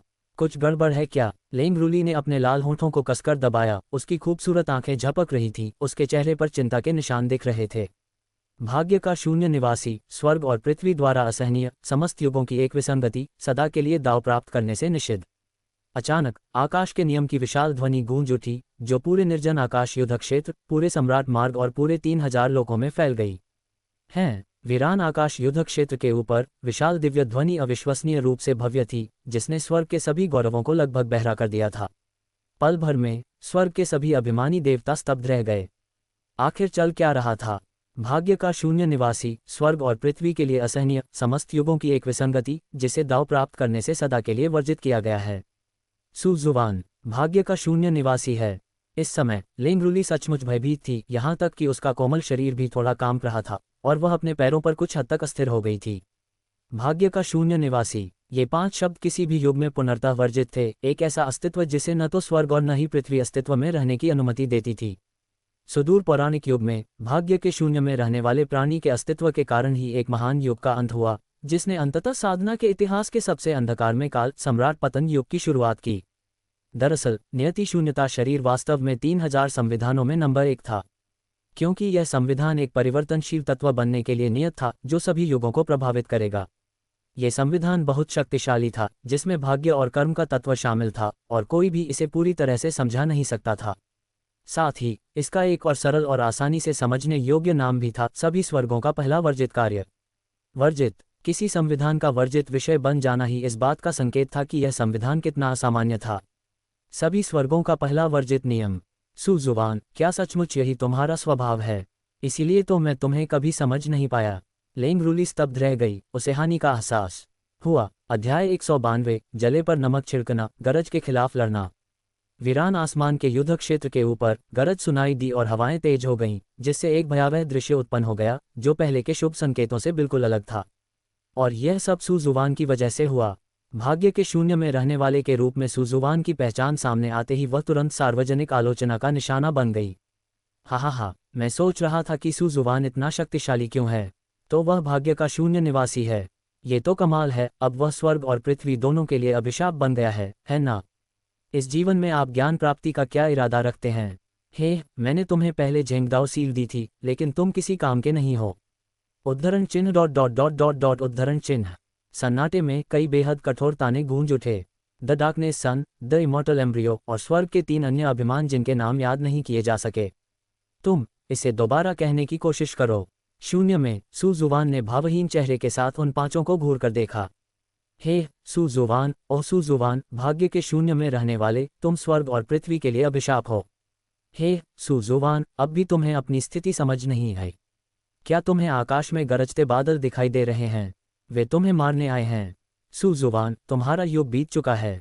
इस जीवन में तुम्हारा ज्ञानोदय होना तय नहीं है। तुम केवल असहाय होकर हमें तुमसे आगे निकलते हुए देख सकते हो। उद्धरण चिन्ह ... उद्धरण चिन्ह। एक के बाद एक व्यंग्यात्मक टिप्पणियां गूंजती रहीं, जो लोगों के दिलों को छलनी कर देती थीं। पहले वे सु जुबान से एक शब्द भी बोलने की हिम्मत नहीं करते थे, लेकिन अब उनके चेहरे के भाव पूरी तरह बदल गए थे। उस शून्य में गूंजती तीखी आवाज़ों ने 9 क्राउन किंग, स्वॉर्ड वुशुंग, लिन फैंग और अन्य लोगों को अत्यधिक खेद का अनुभव कराया। उन्होंने सु जुबान के खिलाफ न जाने का फैसला किया। पहला कारण ये था कि वे उस तरह के लोग नहीं थे, और दूसरा, मौजूदा सु जुबान वास्तव में उनके ध्यान देने लायक नहीं थी। हालांकि उन्हें सु जुबान के लिए थोड़ी सी दया भी महसूस हुई। अमर प्राचीन को दबाते हुए सम्राट मार्ग पर विजय प्राप्त करना। यदि वह भाग्य के शून्य में रहने वाली न होती तो सु जुबान निश्चित रूप से स्वर्ग की अद्वितीय शान होती, जो अतीत, वर्तमान और भविष्य को झकझोर देती। लेकिन अब सब कुछ व्यर्थ हो गया था। अमर बनना तो दूर की बात है, सु जुबान के लिए ज्ञान प्राप्ति भी बिल्कुल असंभव थी। ये कहा जा सकता है कि भाग्य के शून्य में रहने वाले व्यक्ति की पहचान एक बेड़ी की तरह थी, जिसने सु जुबान को मजबूती से कैद कर रखा था और उसकी सभी संभावनाओं को खत्म कर दिया था।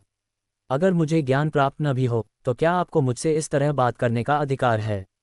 सु जुबान भावहीन बनी रही, अत्यंत निर्मल भाव से उन 5 को घूरती रही और ठंडी आवाज में बोली।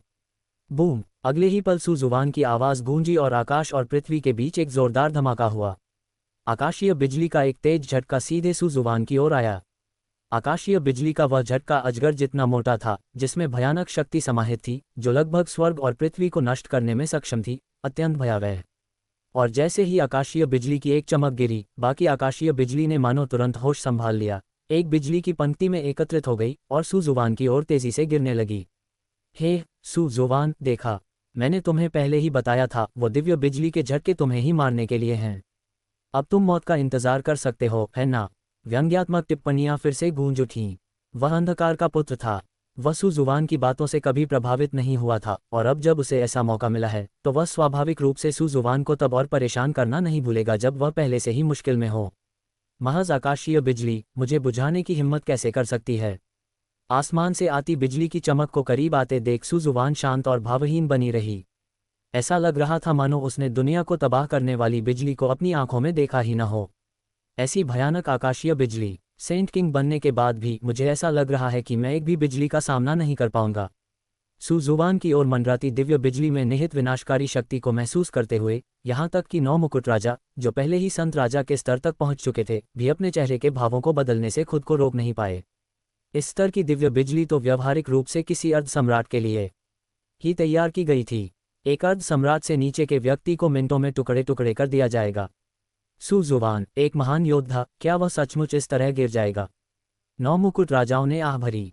कितनी अफसोस की बात है, अगर वह नियति शून्यता शरीर के रूप में अपनी पहचान न रखता तो वह निश्चित रूप से सभी युगों को पछाड़कर सबसे चकाचौंध करने वाला सितारा बन जाता। स्वॉर्ड वुशुंग और लिन फैंग दोनों ने इसी तरह विलाप किया, उन्हें कुछ हद तक खेद महसूस हो रहा था। सुजुवान, दिव्य बिजली में समाहित भयानक ऊर्जा को महसूस करते हुए लेंग रुली की आंखों में अचानक आंसू भर आए। बूम! ठीक उसी समय भयंकर डरावनी आकाशीय बिजली गरज उठी। पल भर में लेंग रुली की दृष्टि धुंधली हो गई और उसका दिल दर्द से भर गया, मानो उसने कुछ बेहद कीमती खो दिया हो। यह एक ऐसा एहसास था जिसका अनुभव लेंग रुली ने पहले कभी नहीं किया था। यह एहसास दिल दहला देने वाला था, किसी भी शारीरिक दर्द से कहीं ज्यादा असहनीय। हा हा हा हा, सुजुवान आखिरकार हार गया। कितना अफसोस, मैं उसे परिष्कृत नहीं कर सका। अंधकार के पुत्र ने बेतहाशा हंसी। क्या मात्र आकाशीय बिजली मुझे बुझा सकती है? अचानक एक विशाल घंटी जैसी आवाज आकाश और पृथ्वी में गूंज उठी और सभी के कानों तक पहुंची।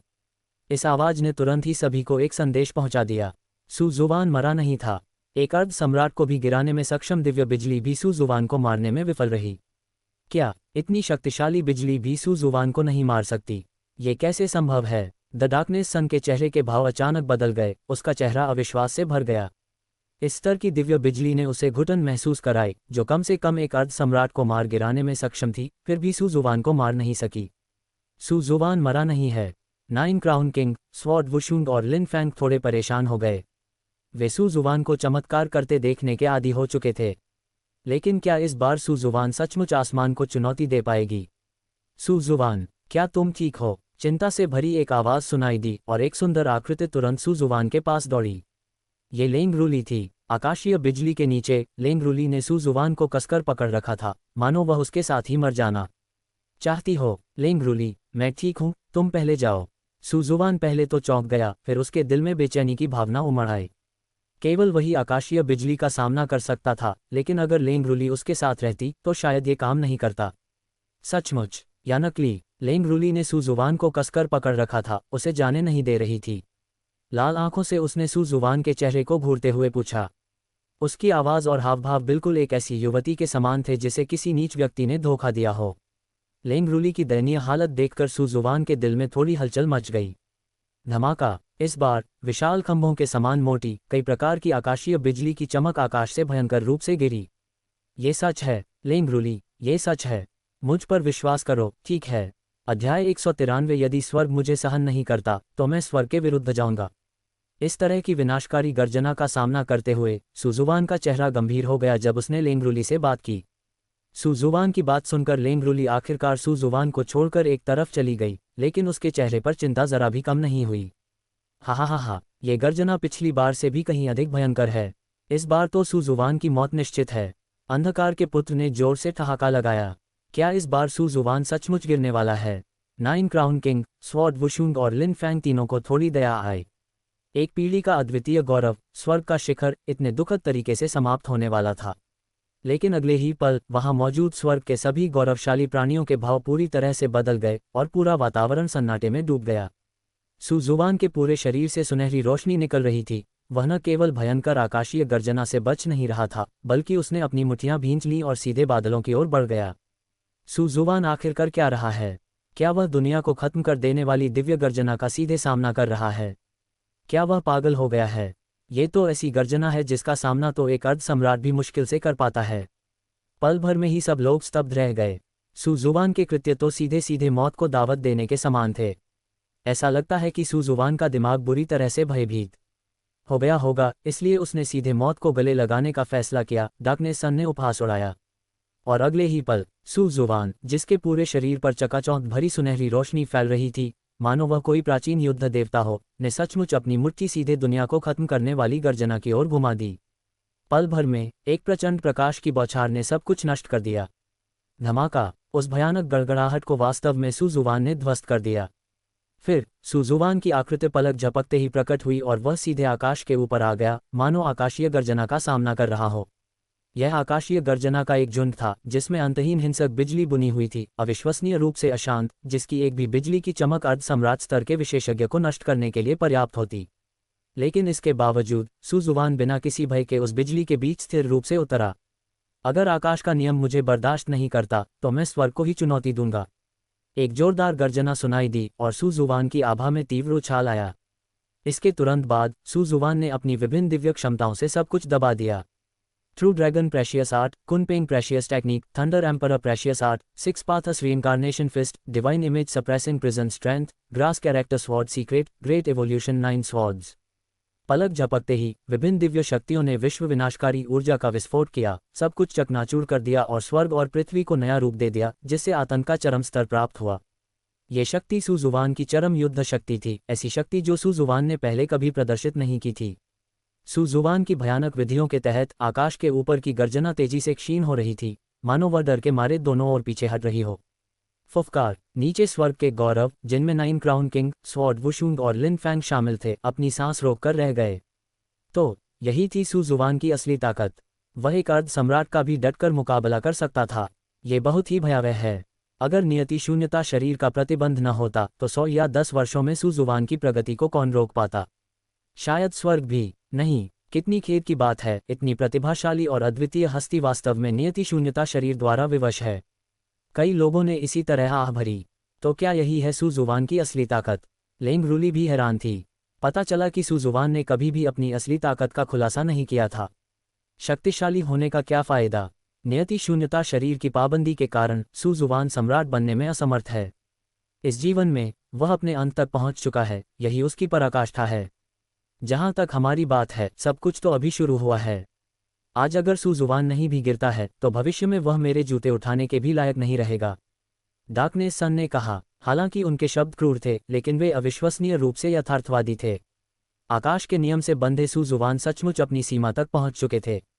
आकाशीय गर्जना पूरी तरह से थम गई और आकाश साफ हो गया। अंततः आकाश और पृथ्वी में सन्नाटा छा गया। कितना खौफनाक नौजवान है, उसकी पहचान के बारे में जानकर बहुत दुख हुआ। यहाँ तक कि दिव्य पथ के दूत भी आह भरे बिना नहीं रह सके। स्वर्ग का ऐसा अद्वितीय गौरव, एक बार सम्राट बनने पर वह 3000 लोगों में सबसे शक्तिशाली युद्ध शक्ति होगा। लेकिन दुर्भाग्यवश वह कभी भी यह कदम नहीं उठा पाएगा। युवक, अपना ख्याल रखना। सुजुवान के उतरते ही एक आवाज़ सुनाई दी, जिससे सुजुवान चौंक गई। आवाज़ के स्रोत की ओर देखने पर पता चला कि वह दिव्य पथ का दूत था। इस समय वह सुजुवान को घूर रहा था और भावहीन होकर कुछ कह रहा था। ये स्पष्ट था कि सुजुवान की पहचान के कारण स्वर्गीय पद दूत का सुजुवान के प्रति रवैया बदल गया था। हालांकि सुजुवान को इसकी परवाह नहीं थी, उसके चेहरे पर कोई भाव नहीं था, वह हमेशा की तरह शांत रहा। डार्कनेस सन, तुम अभी काफी मुखर थे, है ना? उस कमरे में एक ठंडी आवाज सुनाई दी। सुजुवान ने एक कदम बढ़ाया, जिससे शून्य टूट गया और अगले ही पल वह डार्कनेस सन के सामने, उसके बहुत करीब प्रकट हो गया। तुम क्या करना चाहते हो? अंधकार के पुत्र का चेहरा अचानक बदल गया और वह डर से चिल्ला उठा। बूम! पहली रोशनी चमकी। पलक झपकते ही अंधकार के पुत्र की आकृति आकाश और पृथ्वी से ओझल हो गई, केवल रक्त की धुंध का एक बादल ही दूर चला गया। कितना हास्यास्पद है, भले ही मैं सम्राट न बन पाऊं, लेकिन ऐसी चींटी से निपटना तो आसान है ना? डार्कनेस सन को तुरंत मार डालने के बाद सुजुवान ने अपनी निगाहें स्वर्ग के दूसरे गौरव की ओर मोड़ी, जिसने अभी अभी उसका उपहास किया था। सुजुवान, मुझे लगता है कि हमारे बीच कुछ गलतफहमी हो गई है। महज एक नज़र पड़ते ही स्वर्ग के वे कुछ गौरवशाली प्राणी पल भर में दहशत में आ गए, मानो वे स्वयं मृत्यु का सामना कर रहे हों। वूश! असीम तलवार की रोशनी चमक उठी। शून्य से 4 सिर गिरे। बूम! अरबों दिव्य ऊर्जाएं उमड़ पड़ी और शरीर और आत्मा दोनों पल भर में नष्ट हो गए। ये सब करने के बाद सुजुवान का चेहरा शांत रहा और वह धीरे धीरे मुड़ा और वीरान आकाश युद्ध क्षेत्र से चला गया। सुजुवान, मेरा इंतजार करो। एक कोमल और गंभीर आवाज सुनाई दी और उसके पीछे एक सुंदर आकृति दिखाई दी। उन दोनों को जाते हुए देखकर नाइन क्राउन किंग, स्वॉर्ड वुशुंग और लिन फैंग सहित स्वर्ग के गौरव ने हल्की सी आह भरी। अंततः वे भी चले गए। अध्याय 194। दयान लौटते समय बिजली फिर से कड़कती है। पलक झपकते ही 3 दिन बीत गए और सम्राट मार्ग के बारे में सब कुछ स्वर्ग के विभिन्न गौरवों द्वारा 3000 लोगों में फैला दिया गया था। एम्परर रोड के अंतिम परिणाम को लेकर कुछ ताकतें उत्साहित थीं, जबकि अन्य निराश थीं। हालांकि सबसे महत्वपूर्ण खबर सु जुवान के बारे में थी। वह सम्राट मार्ग पर अजेय था, लेकिन भाग्य के शून्य में रहने वाले होने के कारण वह दाव प्राप्त नहीं कर सका। इस तरह के परिणाम से 3000 लोगों के साधकों के बीच व्यापक चर्चा छिड़ गई। हा, सु जुवान इतना शक्तिशाली है, अब तो अच्छा है, भाग्य का शून्य निवासी बन गया है। अमर बनना तो दूर की बात है, सम्राट बनना भी एक विलासिता है। मुझे पता था दाव जुबान की दुनिया ऐसे अजेय स्वर्ग के गौरव को कैसे पैदा कर सकती है। तो वह भाग्य का शून्य निवासी है। भाग्य का शून्य निवासी, जो पूरे स्वर्ग में सबसे बड़ा वर्जित है, यह एक ऐसा शरीर है जिसे आकाश का नियम बर्दाश्त नहीं कर सकता। आकाश का नियम उसे सहन नहीं कर सकता, इसलिए स्वर्ग का गौरव भी विनाश में ही समाप्त हो सकता है। एक अजेय मिथक पल भर में चकनाचूर हो गया। सु जुबान की मौजूदा स्थिति को लेकर कुछ लोगों ने उसका मजाक उड़ाया, जबकि अन्य लोगों को उस पर दया आई। हालांकि उपहास की तुलना में दया की भावना का अनुपात कहीं अधिक था। सब कुछ दबाते हुए अमर प्राचीन प्रथम सम्राट मार्ग पर विजय प्राप्त करते हुए विश्व में अद्वितीय। ये कितनी अद्भुत प्रतिभा और विलक्षणता थी। ऐसा कहा जा सकता है कि इसने अतीत और वर्तमान दोनों को झकझोर दिया। फिर भी स्वर्ग का वह अजेय गौरव इतने निराशाजनक अंत पर समाप्त हुआ। कितनी आह! ये सचमुच एक राहत की सांस थी। दाव जुबान वर्ल्ड, पूर्वी जंगल। दायान पवित्र भूमि, प्रतिबंधित क्षेत्र।